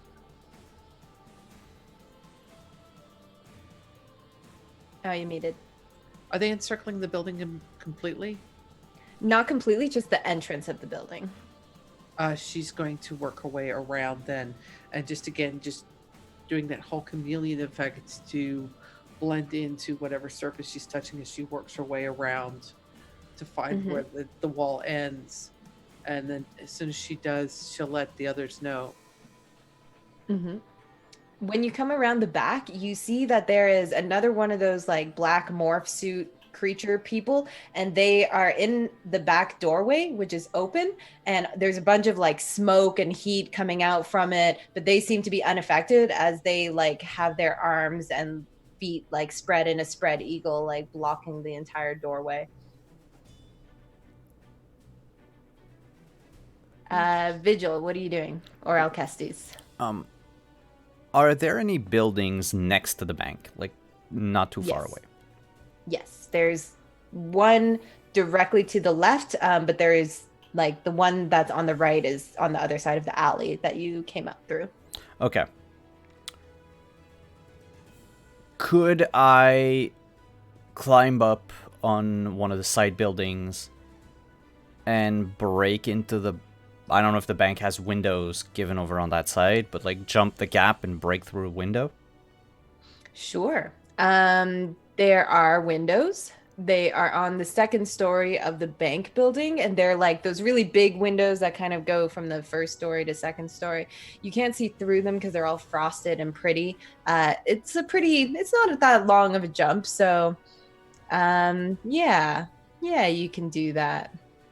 Good. Do you want to flavor it? How you do that? Yeah, I would. Let's, for the sake of this, assume that the alley is just wide enough that I can rebound on each wall as I jump up. I'm Mario wall jumping my thing. And then from the other building, I'll give myself a loop, enough of a head start to have a running start, plant my staff down on the roof, and jump the gap through. And feet first, you break through the window, crash, bang, and you are on a floor with a bunch of glass and debris around you. The smoke is like thick in the air here. It's really hot and suffocating, and you appear to be in someone's like office. Alcestis. I think Alcestis, seeing Vigil break the window, is gonna use the telekinesis to pull herself up through the window. And then Harrow says the front door is blocked. She doesn't know that the back door is blocked, but she knows that the window's open. And she knows that this much smoke, you should be seeing like the sprinklers go off. And she isn't seeing that, right? So here's my next question, because I do not know Toronto as well as I know other big cities like New York and other things. The old rules in New York that if a building was more than 5 stories tall, you had to have its own water tower on top of it. Would I be able to see a water shutoff valve anywhere nearby? Inside when you go in through the window. Like, she hasn't entered the window. She's like she glanced in to see if the water sprinklers were going off, and then she's looking around outside for like the main. Give me an assess the situation. Great. Roll plus superior. And -2. But that's still a 9. Or 9? No, 7. 7. Awesome. So you can ask one of these questions, so what here can I use to blank? What here is the biggest threat? What here is the greatest danger? Who is most vulnerable to be? And how can we best end this quickly?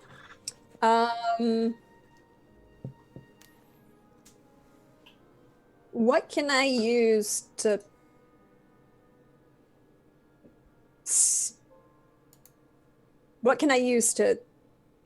put the fire out? Or turn on the sprinklers, I guess. What can I use to turn on the sprinklers? Okay, cool. So you scan around. Your guilt from what happened with Zhao is clouding your judgment as you're like now thrown in the thick of things. You sort of pace up and down the side of the building looking for that water main. You don't see one. However, you do see like a control box. Electronic control box, and flipping it open you see a bunch of switches and dials and all of that stuff, and you think that one of them in there is going to control the sprinkler system, but they're all labeled with little codes like X5, A2. She's gonna go on the assumption that she's gonna go like, okay, well, she's just gonna flip them all of them the reverse direction of where they are. She's not going to mess around with them individually. She's just going to go, okay, just moving these all in the reverse of whichever switch direction they currently are. If that turns the lights out, if that turns on like a rave inside, she doesn't really care, but she knows that one of these will turn on the sprinklers. The first noticeable thing that happens is a huge alarm sound rings out. You all hear it. It's like deafening, piercing, Vigil, you hear it the most. Like it probably like hurts a little bit because you're right inside the building as this alarm sounds. And then a moment later, all of the sprinklers in the building go on and you are drenched. Also, all of the lights turn off. What would you like to do?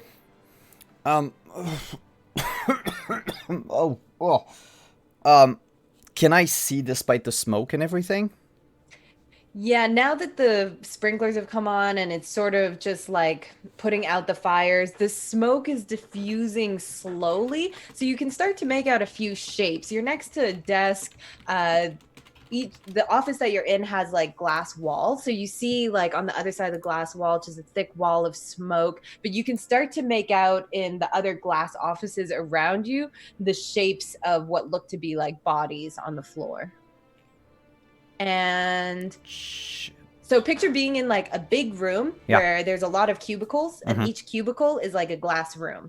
So you can see sort of like through all of the other cubicles, and there's a lot of smoke in the air, but it's thinning, and you can sort of make out like way on the other side is like a humanoid shape kind of moving around. Do they look affected by the smoke? From the way that they are moving, you would assume no. I will creep my way to them then. Okay. You start to like make your way towards them. As you do, you see that how close are you getting? I think as close as I can, as long as there is a solid object that can hide me from them. Mm-hmm. Luckily, there's a bunch of desks around. Okay. So probably the that nearest might- desk. I would crouch behind it Mhm. and look at them. and peer over. You see the back of a man, and he appears to be like picking people up and like throwing them over his shoulders. So all you see are like the backs of like people's legs and stuff as he's just piling people on top of himself. Sean? Harrow. He turns and you see that yes, it is Sean Savior. All right, Harrow. What are you doing? I would like to use one of my moves. All right. I'm gonna try and use been reading the files.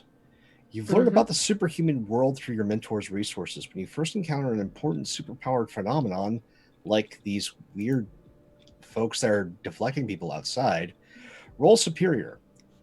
On a hit, tell the team one important detail you've learned from your studies. The GM will tell you what, if anything seems different from what you remember. On 10 plus, ask the GM a follow-up question. They will answer it honestly. On miss, the situation is well outside your base of knowledge. The GM will tell you why. 4. The situation is well outside your base of knowledge. These, like, from the height that you were at before, they looked like people in morph suits. But as you're kind of like hanging out there and trying to get a closer look, you get the feeling that they're actually like made out of this like black, leathery, latexy material. Like you can't see any seams or zippers or anything, and they just seem to be formed out of it. Don't forget to mark your potential for that miss. But yeah, you don't know what these are. They're not superheroes. They're not human, you don't think. Oh, this is so gross. He just says that to himself, and then he's going to try and see if he can fly past this force field of these men and through the front door. Just like essentially missile drop kicking into the front door from up high. Sort of like dynamic entry, just slip and slide from on high into the door. Like you've seen Vigil probably do before. Yeah, like I can't tell him right now because I'm so pissed at him, but it's so damn cool when he does it. As you like whoosh, try and zoom in above their heads, they all kind of like look up at you at the same time and just watch as you like slam into the barrier. So it's basically forming like a bubble over the front of the building that you can't see. Chameleon, what are you doing in the back? Chameleon would like to go up to the wall, find the edge of his bubble, and again, she's on the ground, and she's just probing around the bottom of it to find the edges of it, and then when she can connect with the building at the edge of it, she's just going to stand up, meld and transmute into the building. No, I take that back. She's asphalt or concrete back there? Asphalt? Asphalt? Okay. She's just gonna stand up she's transmuted into asphalt, Mm-hmm. not just appearance, but and I think she's going to I want to directly engage the threat. All right. So Roll she's plus just danger. going to come at him. Let's see. Also, you notice that there's no barrier back here when you move into attack. Okay. Roll danger. Oh. So that's a miss. I rolled Okay. a 3 with a -1 for the condition. So a total of 4. Okay. Do you want to describe how you go to engage the threat? She just, as she stands up as this asphalt creature with the tentacle just kind of lashes out and tries to smack this thing. But being that it's this rubbery latex, it just kind of bounces off Mm-hmm. and sends her spinning. She's lost her balance. Mm-hmm. Mm-hmm. And as the tentacle like comes in and slaps across this creature, not only does it bounce off, but as the tentacle is pulled away again, you see like almost as if the tentacle like gripped into this creature's skin, like part of its skin like pulls out and forms a hand that like follows the line of the tentacle and just like socks you across the face. It doesn't hurt so much because you're made out of asphalt right now, but it feels like you just got hit with like a ball of tar. Like you can feel the fist like sticking across your face, sort of like laying into you. And you're going to mark an insecure Okay. with that miss. So am I rolling to take a powerful blow? No, No. not a powerful blow. Just Okay. you got hit. Okay, so taking another condition. Mm-hmm. Got it. And don't forget as well that you all have 2 team right now. And I'm add 2 more because we entered into battle. I'm good at GMing this game. Don't worry about it. Who is the team leader, do y'all think? Or you might not have a defined leader. I thought that the leader in this case was Harrow because he had an eye on everything, so he could coordinate. Okay, if you guys want. Okay. So everyone has the same purpose in the fight. That's a 5. Do any of you mistrust Harrow? Nope. No. All right, y'all have 5 team to work with on this game, on this one. So just a reminder, anyone working with the team can spend team 1 for 1 to roll to help a teammate, give them a +1 to their roll, but you have to be kind of like in the vicinity of your teammate and like have it make sense that you're helping. You can also spend team to act selfishly. When you act selfishly, say how your actions ignore or insult your teammates, remove 1 team from the pool, shift 1 label up, 1 label down, and then you can use this option to like give you a boost to your label so you can make your roll better. Okay. All right. Vigil. Wait, Alcestis. Sorry, back to you. Muted. I'm muted in the other way, y'all. Pro streamer, it's fine.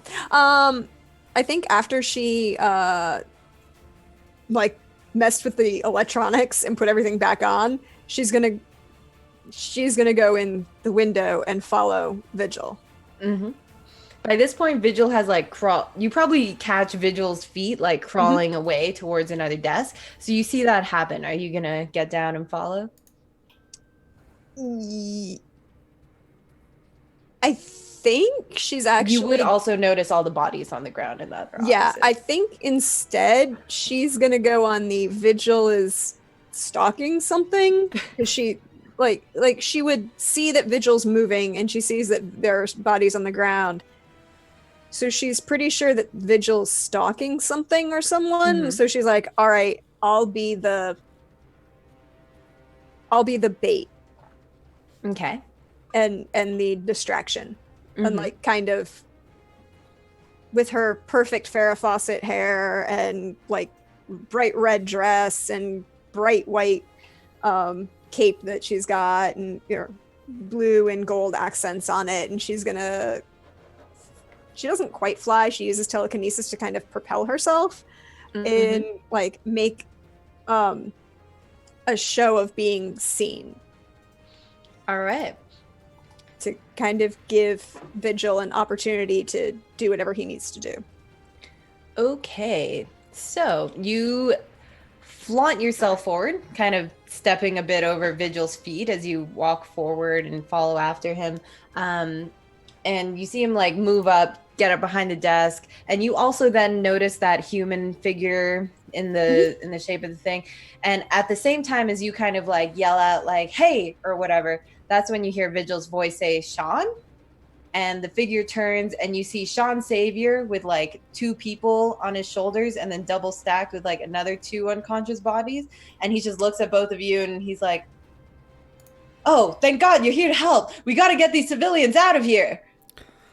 How did you get in? I was making a deposit at the bank when everything went up into flames and craziness, and all of these people ran in and started like throwing smoke bombs and all this crazy stuff. I managed to duck and hide, but we got to get these people out of here. I don't know where the villain is. Oh, Are you a hero? You got a mask, so I figured. Are you with the bad guys? Because then we got This is Vigil. I'm Alcestis. Nice to meet you, Sean Savior. yeah, let's get people out. Chit chat after. Can Alcestis? So Alcestis just is gonna wave at him, and she's gonna. She has 4 older brothers. She knows smoke bombs. She knows that smoke bombs do not create black smoke. That requires a fire, and particularly burning of things that reproduce. Smoke bombs do not do that. So she's There was very... a fire here, though. You saw the heat and the flames and stuff. So she knows that there's a fire, and she knows that he just said that somebody was throwing smoke bombs. And she's like, "Yeah, we need to get the civilians out." And she's gonna turn, and she doesn't quite have telepathy, but she kind of can use it, sort of, with her mental powers, and kind of look at Vigil and go, "Oh, he's lying." And I'll take the front door, and like strides to the front door as if she's going to try and break it open. Cool. You're on the 2nd story right now, actually, 2-story bank. So you go downstairs to the front door? 2-story bank. Is it like an open atrium, or is it like a... Yeah, there's like stairs that go down. So basically you're in like the office section of the bank where they go to do like the private stuff. So you see a staircase leading down to the 1st floor where there are the tellers and the normal stuff. And then the front door would be there. Can she see, like, is it lofted so like you can look down into... Two floors. 2 separate floors. Well, then she's actually just going to walk to the front window, assuming there's a front window. Yeah. And she's going to try and use the telekinesis to shatter the glass of the front window outwards. Cool. You shatter the glass and you like flex, and all of it just crumbles and cracks and falls, but it doesn't go outward. It just cracks and then falls as if there's still a barrier behind it. Sean's like, "Yeah, I tried that. I don't know how we're gonna get out of here, but maybe we just should start getting people downstairs where the smoke's less smoky." Why don't we go out the way we came in? Oh yeah, that's smart too. I didn't see you come in. Where'd you come in from? Yeah, Alcestis, can you fly them down from the 2nd floor? Yeah, I can do that. And then she'll like move herself to back to the window that they came in, and like, assuming that you broke the glass, she's gonna try and use the telekinesis that she has to break out the rest of the window frame. Like, I don't think she can break like the brick wall all the way, but like she can knock the wood frame to give it even more space. And then she's gonna shout out, "Harrow, I need help!" Immediately heads towards the voice, zooms past, does the sort of superhero mantle into the broken window, and then just kind of flies in after assessing the situation. We need to get the victims down the stairs out this way. The only way out the door at the moment. Are you Fairly rolling and s- assess the situation? Actually, yeah, I'd like to. I was like, I don't know if that was a move or just like a turn of phrase. Yes. I'm still learning. Okay. That plus superior will make that a 7. A 7? Okay, ask 1. Actually, I get to ask 2. Yay, Okay, being a ask 2. protege. Mm-hmm. Because of be mindful of your surroundings. Mm-hmm. So, in that case, what here is the biggest threat? So, looking around at the situation right now, you know that there was an explosion. You know that there was a fire. You know that there was a lot of smoke. You don't know what has caused all of those things yet because none of you have been on the first floor, but you assume that whatever caused all of this is the biggest threat. Okay. Can I do a thing? And Yeah. While we're gonna be dragging the bodies out and everything, I would like to pierce Sean's mask. Okay, cool. I'll finish up Harrow's Yep. question and then you can go ahead and do that. Sorry. No what worries. here can I use to how do I put this? Raft the folks or give them a good crash pad. So, there are a lot of desks around that seem like they would keep people pretty level. If you had some way to lash them together, you could maybe teleport or fly or carry a bunch of desks down together, keeping people stable. Or there are, you know, those like marketing posters that are like the big banners and they're held up by a stick with tension. There's a few of those that are like pretty big, you know, like 4 feet across. And There we go. So immediately, just after reviewing everything, just goes over, snatches the posters, does like a quick tie, finds the heaviest desk in here, uses that as an anchor, stacks another desk on top, and then just flies down, making this a unfortunately vertical but somewhat looped slide. So he's there at the bottom and is going to receive all right. folks. Yeah, Sean lines up the window immediately, getting what you're doing, and starts to line people up to set them down. Vigil, what'd you get? I was waiting to make sure. So it's plus mundane. Mundane, yeah. Does he get that +1 because I was helping him from the team? You can give him team Yeah. if you would like to assist. To me? Yeah, I think yeah. Okay, so plus 2. Because she's also questioning the... So 6 plus 2, that would be an 8. An 8? Okay, so you can ask one question. What are you really planning? He's planning on saving all of the goddamn people in this building.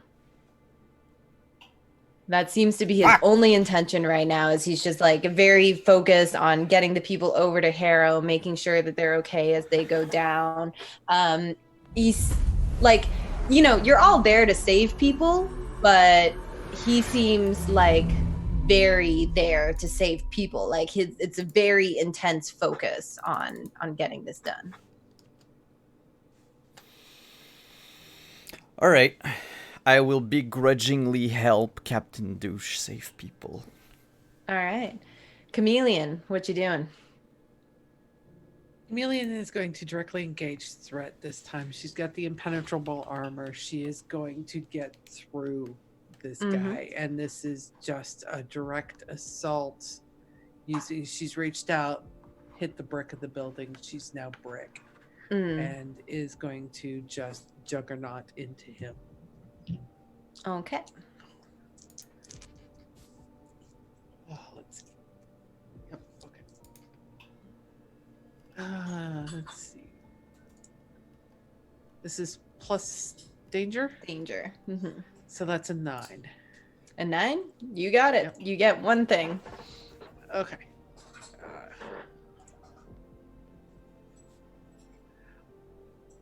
I want to surprise them. Okay. Whoever's controlling them, who's ever in charge of this, or this, if this is a person itself, I want to take them by surprise. They weren't expecting this after the last attempt. So you're all juggernauted up and you just run directly at this creature.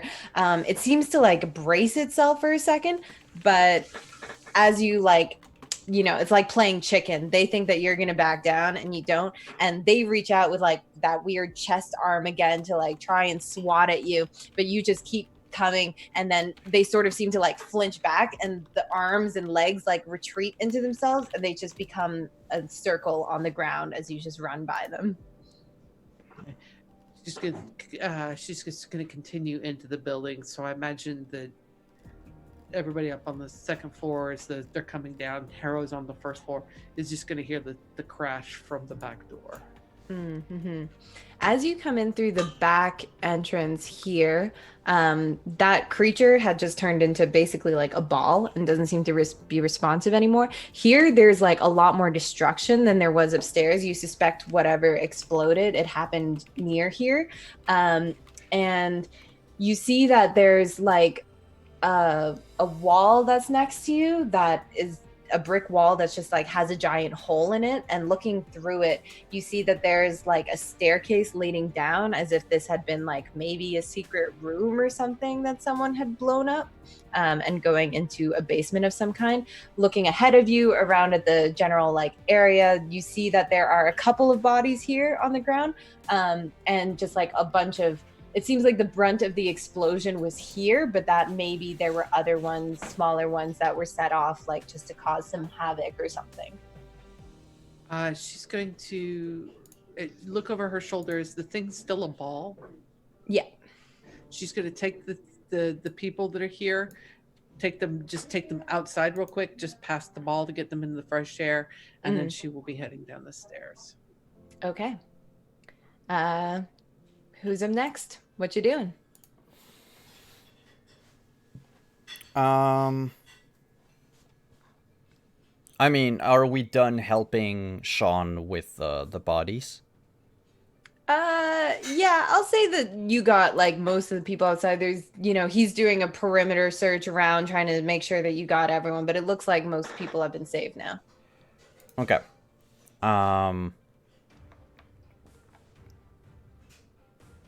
Alcestis would look at Vigil and be like, heading downstairs?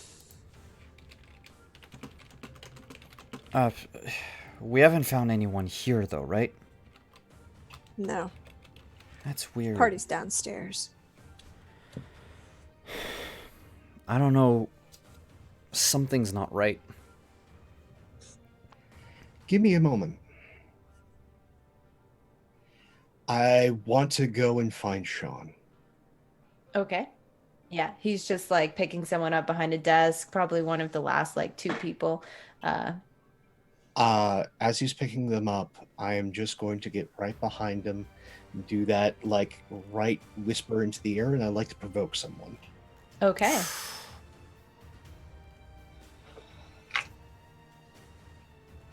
Superior is what we are. That's what Strega says. And she's right, 12. Hard way. 12. Shit. So 14. Okay. So what are you saying as you're coming up to them? To him? And what are you trying to do? Just as he's picking someone up, I'm seeing him like raise up, and I'm right there, and I'm right at ear level. And I just go very quietly but firmly. Where's the deck, Sean?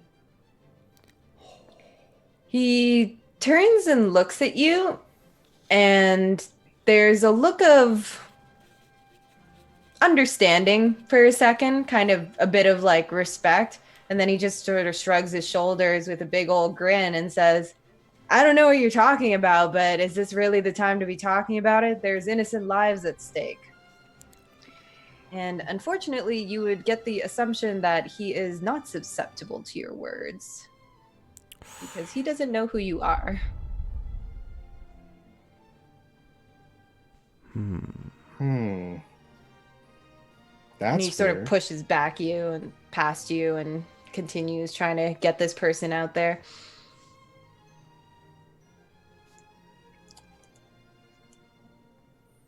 Yeah, but even then, he said it wasn't the time, not that he didn't have it. So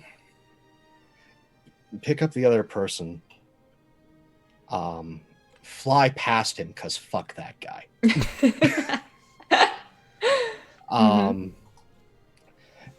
Get out the window, fly this person down gently. Head around towards the emergency services where these people are coming out. Going. Most of these folks are probably suffering from smoke inhalation, but there's something mystical going on. The place isn't clear and it isn't safe. Just Sorry, who talking did to you? the Oh, the emergency cops. services. Yeah, Cops and emergency services. cool. I don't know if anyone's watching, but Sean just straight up like jumps out of the window with that person and seems to do like kind of a superhuman jump and lands perfectly on his feet. He seems to be jarring like a victim. That's great, Sean. Sean Savior. He's like seems to be fretting over all of them, and he starts to run over to the emergency services people saying, "Medic, we need help! Ambulance, people, civilians back there. We gotta help them out." Vigil and Alcestis, you're still inside. What would you like to do? Did you go downstairs? The desire to fling my staff like a javelin at the back of his head. I want to look around the first floor for these bombs. Okay. So you go downstairs. Alcestis, do you follow? Yeah, Alcestis is going with. She'll play Cool. backup. So you go downstairs and like you see that it appears like there were a number of places where something detonated. You can tell by just like the damage and the rubble. One of them was at the teller's desk. One of them was, and you're also like at the front of the building where Chameleon is at the back. So the stairs like come down here, and then you see like the teller's desk is kind of exploded. Maybe like a manager's office or like the office that's on the first floor also had a detonation. And then just the way that the dust and rubble like settled, you suspect that there was a much bigger explosion near the back of the building.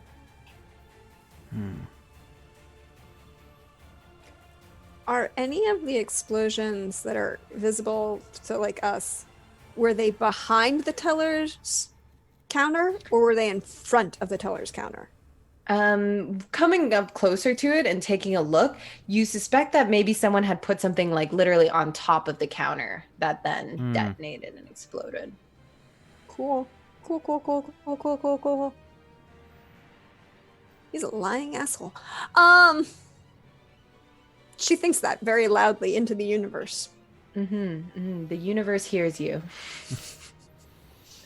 Well, if we don't have anything to do here, I see, like, from the teller's desk, I figure you sort of have a window to the outside. If I can see the emergency services or I can see the cops or anything, I will leave through the back door. I don't want to get mixed up with them again. Okay, cool. Yeah, you definitely see them. There's big, like the doors themselves are large glass doors. So you start moving your way to the back. The first thing you see is like this strange ball that's about like 3 feet tall, and it's just like a pitch black ball. And Chameleon is there dragging a body. Oh, hey, Cammy. Hey, somebody blew a hole in the wall. There's stairs going down. What? Yeah. Oh, and that's the guys out front? Yeah. That's one of them. Oh, he was back here. Anyways, yeah. So I got the bodies back here. There were some. I'm just getting them outside. But Where were the stairs? she'll point to the just inside in the back area. I'll the brick wall was that run goes where down. she's pointing. Mm-hmm. You just see a set of stairs leading down, and then there's a door. Like, it's literally like a brick wall that has a giant comical kind of hole in it, and then you see the stairs leading down. And as soon as That she's door. taken that last body outside, she'll follow up behind. Mm-hmm. Alcestis? Alcestis is gonna look at Vigil having gone and knowing that Cammy's back there to deal with it. She'll pull the card and say, Harrow, you good? I'm gonna try an experiment. It might or might not work. Be careful. He definitely has the deck. Well, this could go one of two ways then. And she's gonna go to the front door, shattering the glass again with telekinesis. And she's gonna attempt to use her vitality absorption to drain the force field. Me like. Unleash your powers. That is plus freak. Cool.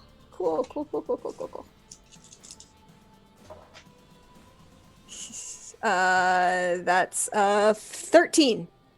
Wow. Crit. Do you want to flavor it? I think she kind of, and then as she's walking forward, she'll use I think she's got better telepathy with Chameleon than anyone else, just because that's not her family, just because they've known each other for so long and they've been friends for so long. And she's like, hey, Cammy, I'm about to do something weird and fun. Maybe this will work. Just FYI, I'm going to do a thing. And make sure that Vigil gets out of here before the cops show up. Also, I'm going to open a door. Hee hee. She's like, and I imagine it's too late at this point. Yeah, I think it's the same kind of attitude you hear from her when she's like, well, I'm going to try and steal that extra base on a 3-2 count. All you get from Chameleon is the mental. Before you go. And she walks up towards the doors and she shatters the glass, and it looks like she's shattering it outward, and then she reaches her hands up and pulls her nails as if she's drawing on the going through gouging on a chalkboard or something, and she pulls that and she just starts pulling energy from the field as she goes.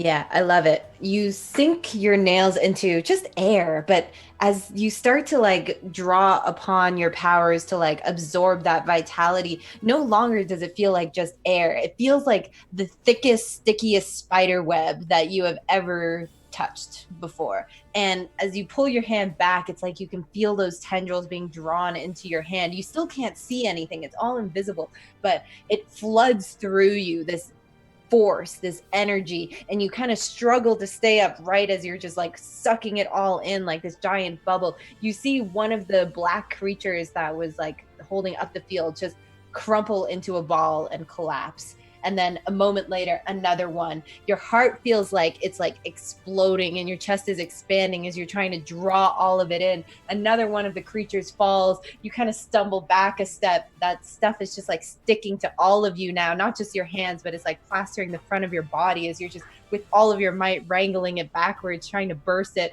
And then the final two fall and the barrier is gone.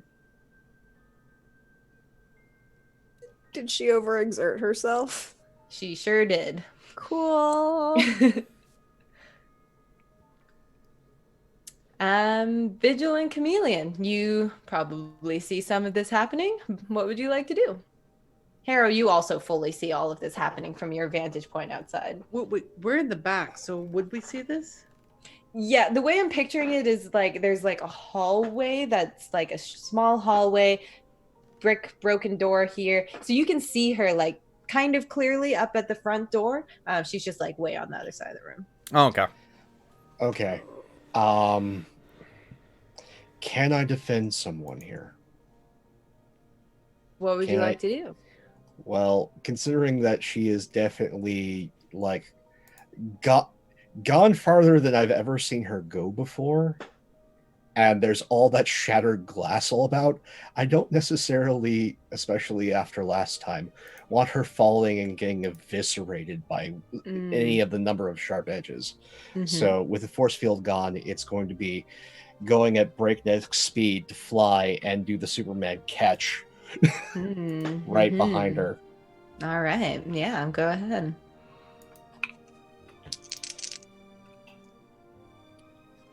And with a save here of 1, that is a 9.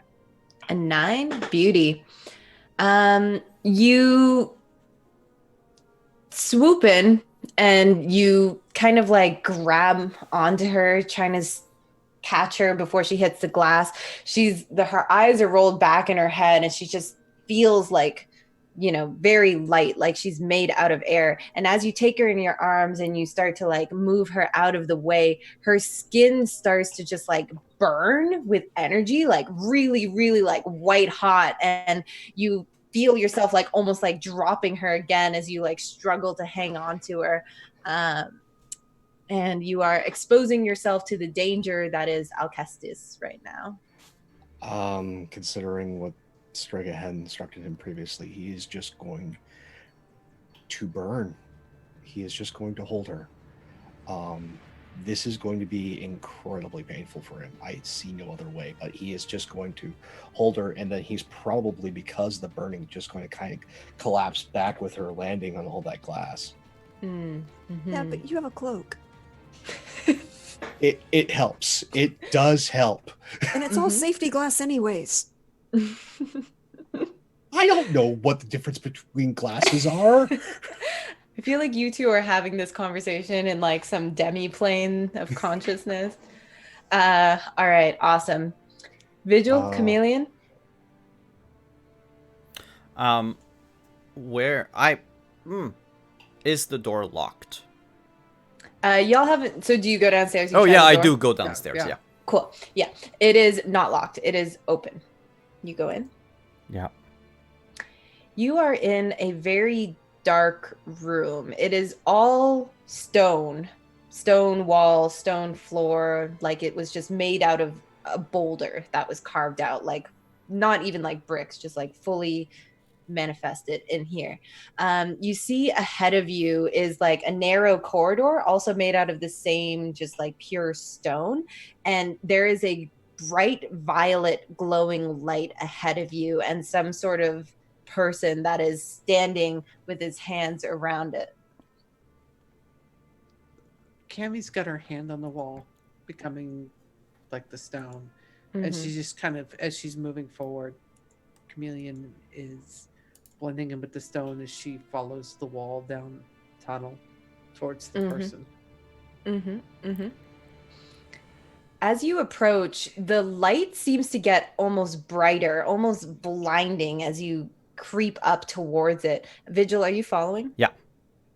You both start to head towards it. And as you kind of like enter into that other room that the person is in, the light is so bright for a second, but you blink, kind of like trying to get your vision back. And you are very confused for a second because standing there is Ediocles, Alcestis's brother. But as he turns towards you, there's a grin on his face that seems to stretch from ear to ear, and you see a pure madness in his eyes that you don't recognize from Ediocles. And you realize that this might actually be Polynikes.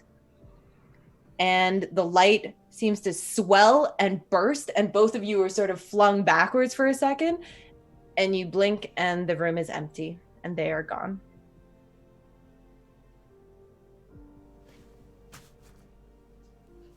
Cammy is running towards Alcestes.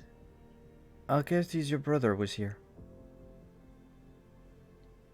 Alcestis, you're like on the brink of consciousness, like sort of out of it, still feeling this like swelling inside of you, but you hear the card, you hear a whisper of it. Which one?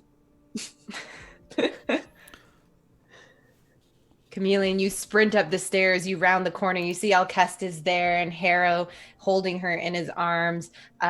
Even from this distance, you can see like the bright red marks on Harrow's arms around where he's touching her skin. Out of sheer instinct, she's automatically adapting to whatever surface she's touching and moving along. And because she's got the impenetrable armor, she just takes Alcestes from Harrow. Oh, thank you. Ow. We need to go now. And Okay. she starts moving out the back, carrying Alcestes. There's two civilian. There's a couple more civilians out the back way as well. And one of those looks over her shoulder, goes rubber ball things too. If you want one to play with. I'll see that the emergency services get the other two. We You should guys take a go rubber on ball. ahead. Take a rubber ball. And I mean, all of this is just like, it's almost, she's used to talking to Alcestes in her head with stuff like this.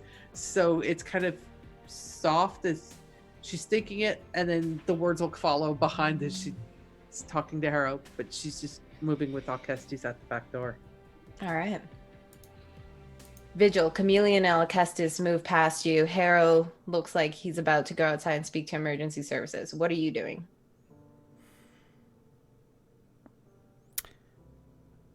I want to look about the room. I want to see what Polynices was doing. The room is completely empty. Does it look like the room belongs in a bank? No. It looks like some kind of Dungeons and Dragons dungeon shit.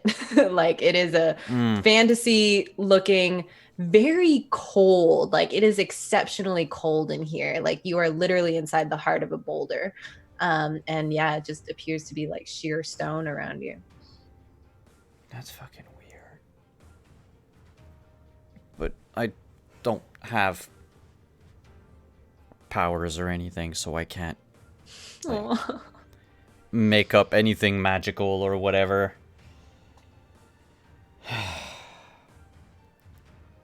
I'm going to leave the room.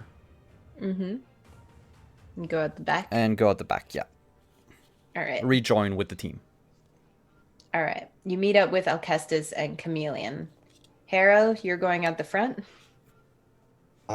Yeah, I need to let emergency services know about the two in the back, as well as maybe get myself looked at. Mm-hmm. Mm-hmm. Nah, you're fine. There is there's like a bunch of ambulances there now. Some of the firefighters are starting to make their way past you inside the building now that the barrier is gone. They nod at you. A few cops like go that way as well. But you just make your way over to the ambulances. Sean is there helping to load the civilians onto the gurneys and push them into the ambulances. You see him sitting next to one in the ambulance. There are a few different emergency response workers around. One who looks pretty unoccupied currently is an Indian woman, tall, long black hair in a ponytail, that immediately just sees your arms and she's like, "Oh my God, let me look at you. Are you okay?" Yeah, I should be fine, but I could use a hand. Yeah, absolutely. Please just sit down right here. And she sits you down on like the edge of the ambulance door where Sean is.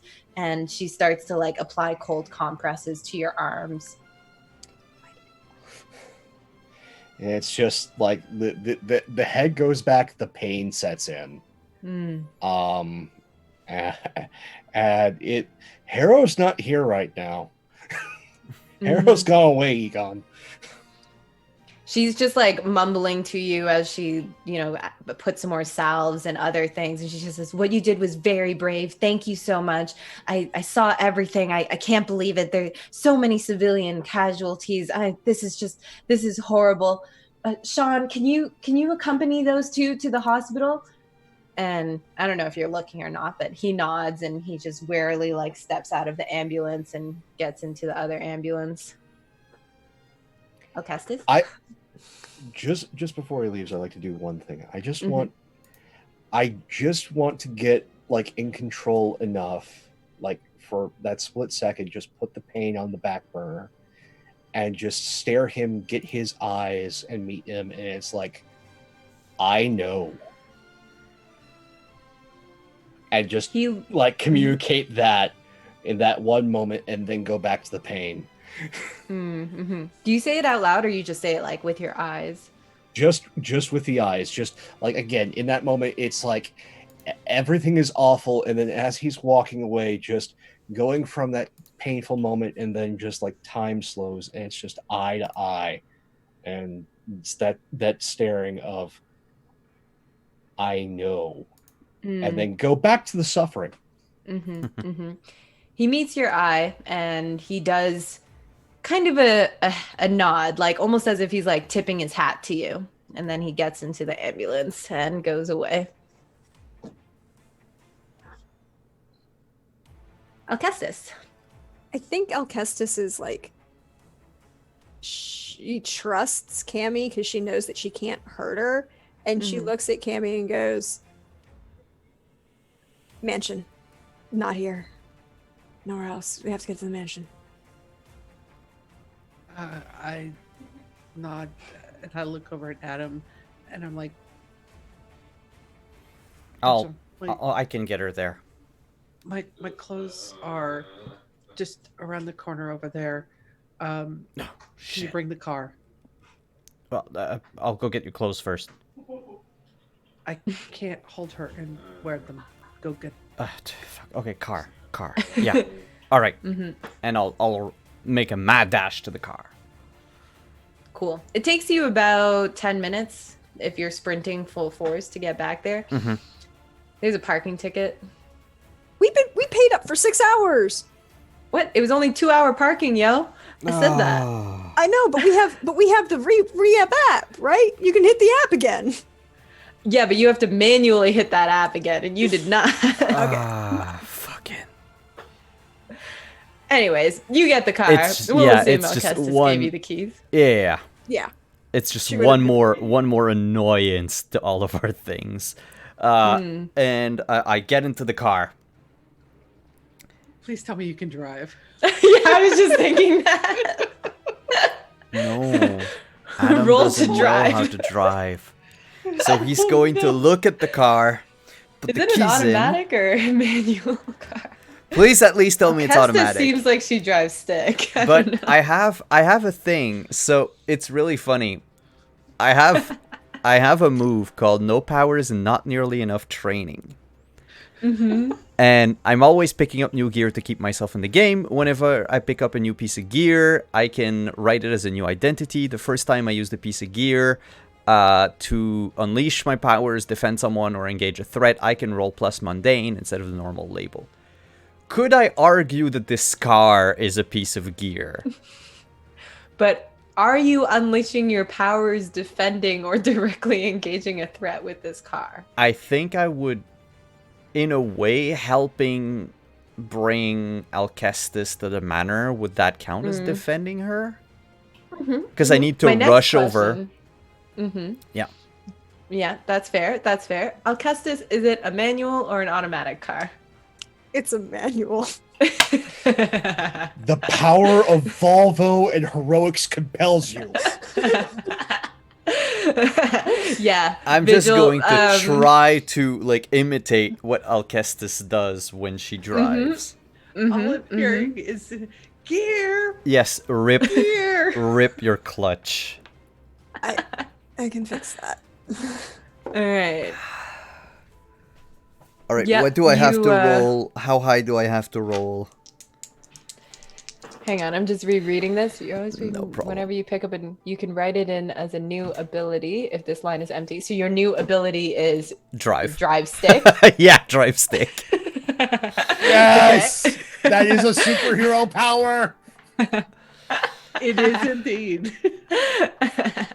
Sure. Roll plus mundane to to unleash your to defend someone, sure. All right. That would be a 7 with my +1. It's like not good. I'll say least you it's just a probably ball. spend like another 10 minutes just like kind of maneuvering out of the spot a little bit. You do manage to pull out of the spot. You drive over, but there's like a lot of starting and stopping. Everyone around you is honking. And you know what? Just because you're going to be a little insecure. Yeah, that works. That works. Yeah, because literally everyone is honking at you like, what is happening? Get off the road. Toronto is not kind to people who do not drive no. smoothly. I am insecure. Hey, is there a radio in your car, Alcestis? Yes. So, Vigil, as you're starting to drive away, the radio station is playing, and then the song ends and it shifts over to the radio announcer's voice. This is 75-2, Toronto's hottest superhero line, and we're here today interviewing Sean Savior. Sean, it's been nice to have you in the office today. Sean's like, yeah, it's been great. I love picking music. Miley Cyrus is my jam. Rihanna is my jam. I love being a radio DJ. I should have been a radio DJ. Ha, you're so right, Sean. You've been a great radio DJ, etc. He's in the radio studio. Yeah.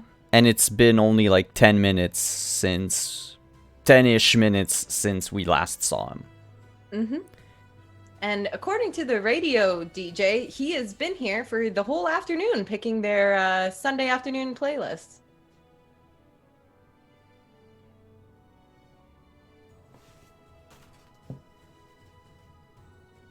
Hey, y'all. The Sean that's at the bank is not the real Sean. I don't know what the fuck's going on. Actually, I have an idea, and it's not good. Try to keep it there. Keep him there.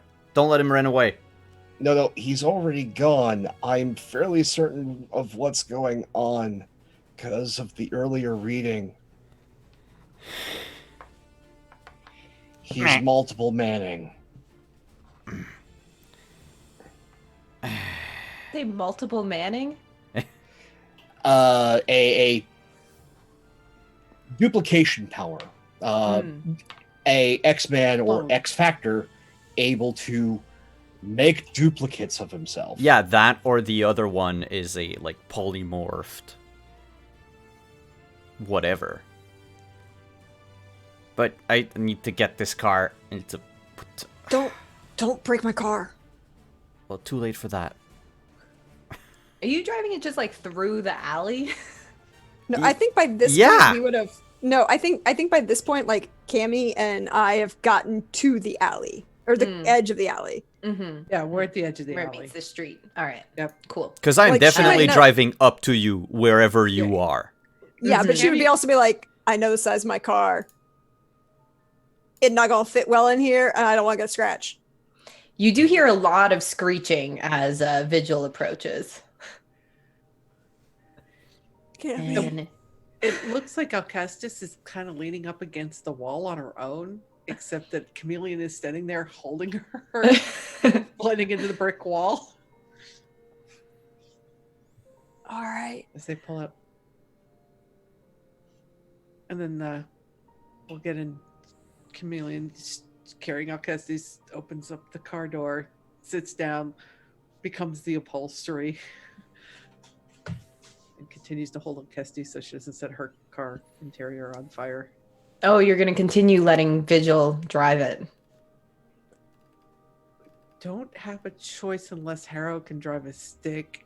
And I'm not Yes. sure. They Harrow- drive in Valhalla. And Of course. Okay, well, Chameleon doesn't have a card because A, she doesn't have her clothes, and B, she doesn't have her clothes. So, she's where's Harrow? I don't know. I thought he was with you. Hera and like Alcestis just like holds the card or looks at the card that she's got in front of her and uses the telekinesis to kind of hold it in front of her and goes, Harrow, come save my car from Adam. odd request, but granted. And just thanks the emergency responder that salved his arms, and just goes, apparently saving's not done yet, and flies Wait! up. As you're about to fly away, a man comes running up to you. He's wearing like a very crisp navy blue suit, and he goes, "Wait! Oh, I'm so glad I caught you. I needed to give you my business card. My name is Adam Thompson. I'm the manager of this bank, and you just saved a lot of my employees. So I had to thank you. I'm sure you've got other places to be. Here's my business card. Call me if you need anything, please. Thank you so much." Thank you, citizen. See you soon. And then flies up, and then just pockets the card on the way, just hurting this entire while, comes down and sees the horrific situation before him, and just realizes that he is going to have to put mind over body, but we've trained for this, and drive stick whilst burnt back home. I mean, I could kind of do it with telekinesis. No. It's fine. I can do it. Nope. You need you need rest, and you need to not ride the clutch. And I could call your mother. Kimmy leans down and whispers into Alcestis' ear. I could call your mother. Yeah, no, that's not a good idea at the moment. Okay. Oh hell, and- your mom is going to be angry.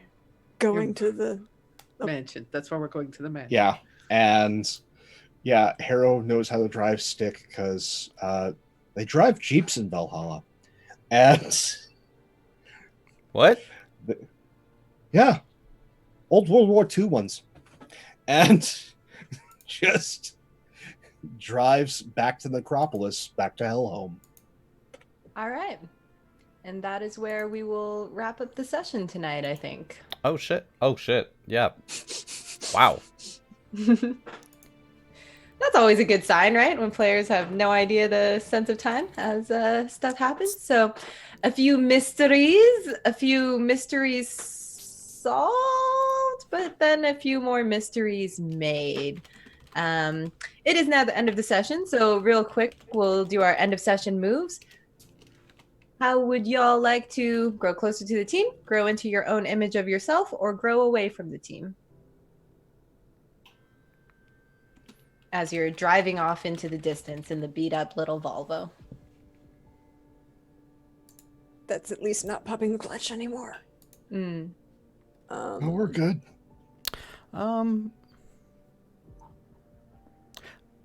I think Vigil would be growing closer to the team. Despite the falling out with Alcestis earlier and being angry at her, there was a sense of cooperation during the bank event. And I feel like the team has his back. And he has theirs. You want to give influence to anyone? Do they all have influence over you already? Everyone has influence over me already. Okay, cool. So you can clear a condition or mark potential. I will remain insecure for now because it happened at the very end of the session, and I would like to play on that next time, so I'll mark potential. Sure. Sounds good. How's everyone else feeling? I'm having a hard trouble debating where he grew more into himself or came closer to the team. 'cause You did have some recognition from civilians for, I think, one of the first times, so I don't know if that affects him at all. Yeah, that does, because it's one thing to be recognized as Strega's student. This is him being his own person for once. Hmm. I yeah, no. I think that might be it. I think okay, how does this sound? I think he grew more into himself, but the things that shifted aren't necessarily what I wanted to shift, but Mm. they make the most sense. I think he's less dangerous. Mm. I think that shifted down, and I think Savior shifted up. I would agree. You threw yourself into the heat of danger to save a lot of people today, and you didn't really fight anyone. So, yeah, you're a savior, not a danger. Alcestis, Chameleon?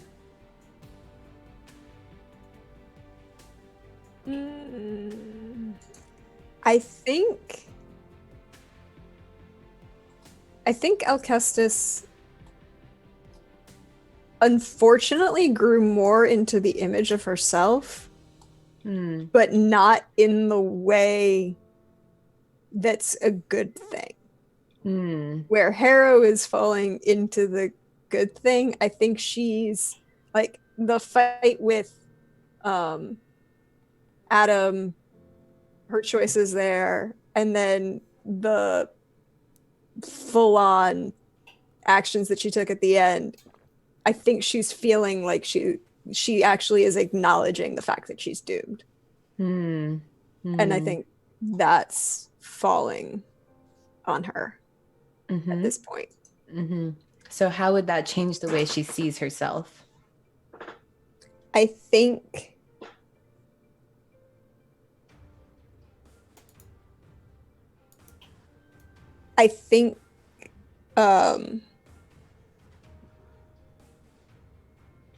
danger is how dangerous you are in general. How dangerous you see yourself.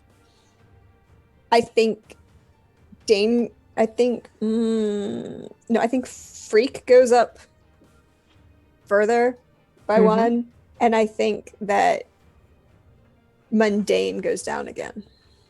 All right. You are seeing yourself as more and more of an otherworldly being, leaving behind your humanity. Yeah, and I don't think it's so much leaving behind being otherworldly as disconnected, that destiny is actually in play, and you can't fight that as much as you want. Things are happening. Exactly. And for Chameleon, Very deep. Yeah. Chameleon is worried about her friend. Friend. To use that word. Cammy's growing into her, changing her image of herself as well. With taking on that thing in the back of the bank by herself, having to figure it out, overcome it. That's starting to change how she views herself. And I mean, she still sees herself very much as a freak, but I think she's less mundane. So I'm going to drop mundane, but I'm going to take I'm going to go up in superior. Nice. Getting that confidence, Chameleon. I love it. We'll see how long it holds. All right. Well, that was session 2. 3 more sessions left in this short shot, so mysteries. Yeah, I only have 3 more weeks to get my girlfriend back. Question for the group: did she frighten any of you? Alcestis? Yeah. You definitely frightened Vigil. Because you didn't hesitate to use your mind manipulation powers on. Good to know. Thanks. Yeah, mark that doom track. No. I didn't make out with anyone. I did not get a new costume. I didn't punch anyone I shouldn't. And I didn't travel to an incredible place. At some point, I'll be a real hero. I swear. You didn't think the Bank of Nova Scotia was an incredible place? I mean, come on. It's 10 minutes away from my place. I mean... Actually, I beg to differ. Well, where have I been? You went into a room that never should have existed. That is true. Like And the saw potential someone portal. who wasn't supposed to be there. Yeah. Personally, it doesn't fit my definition of incredible enough. Mm-hmm. All right.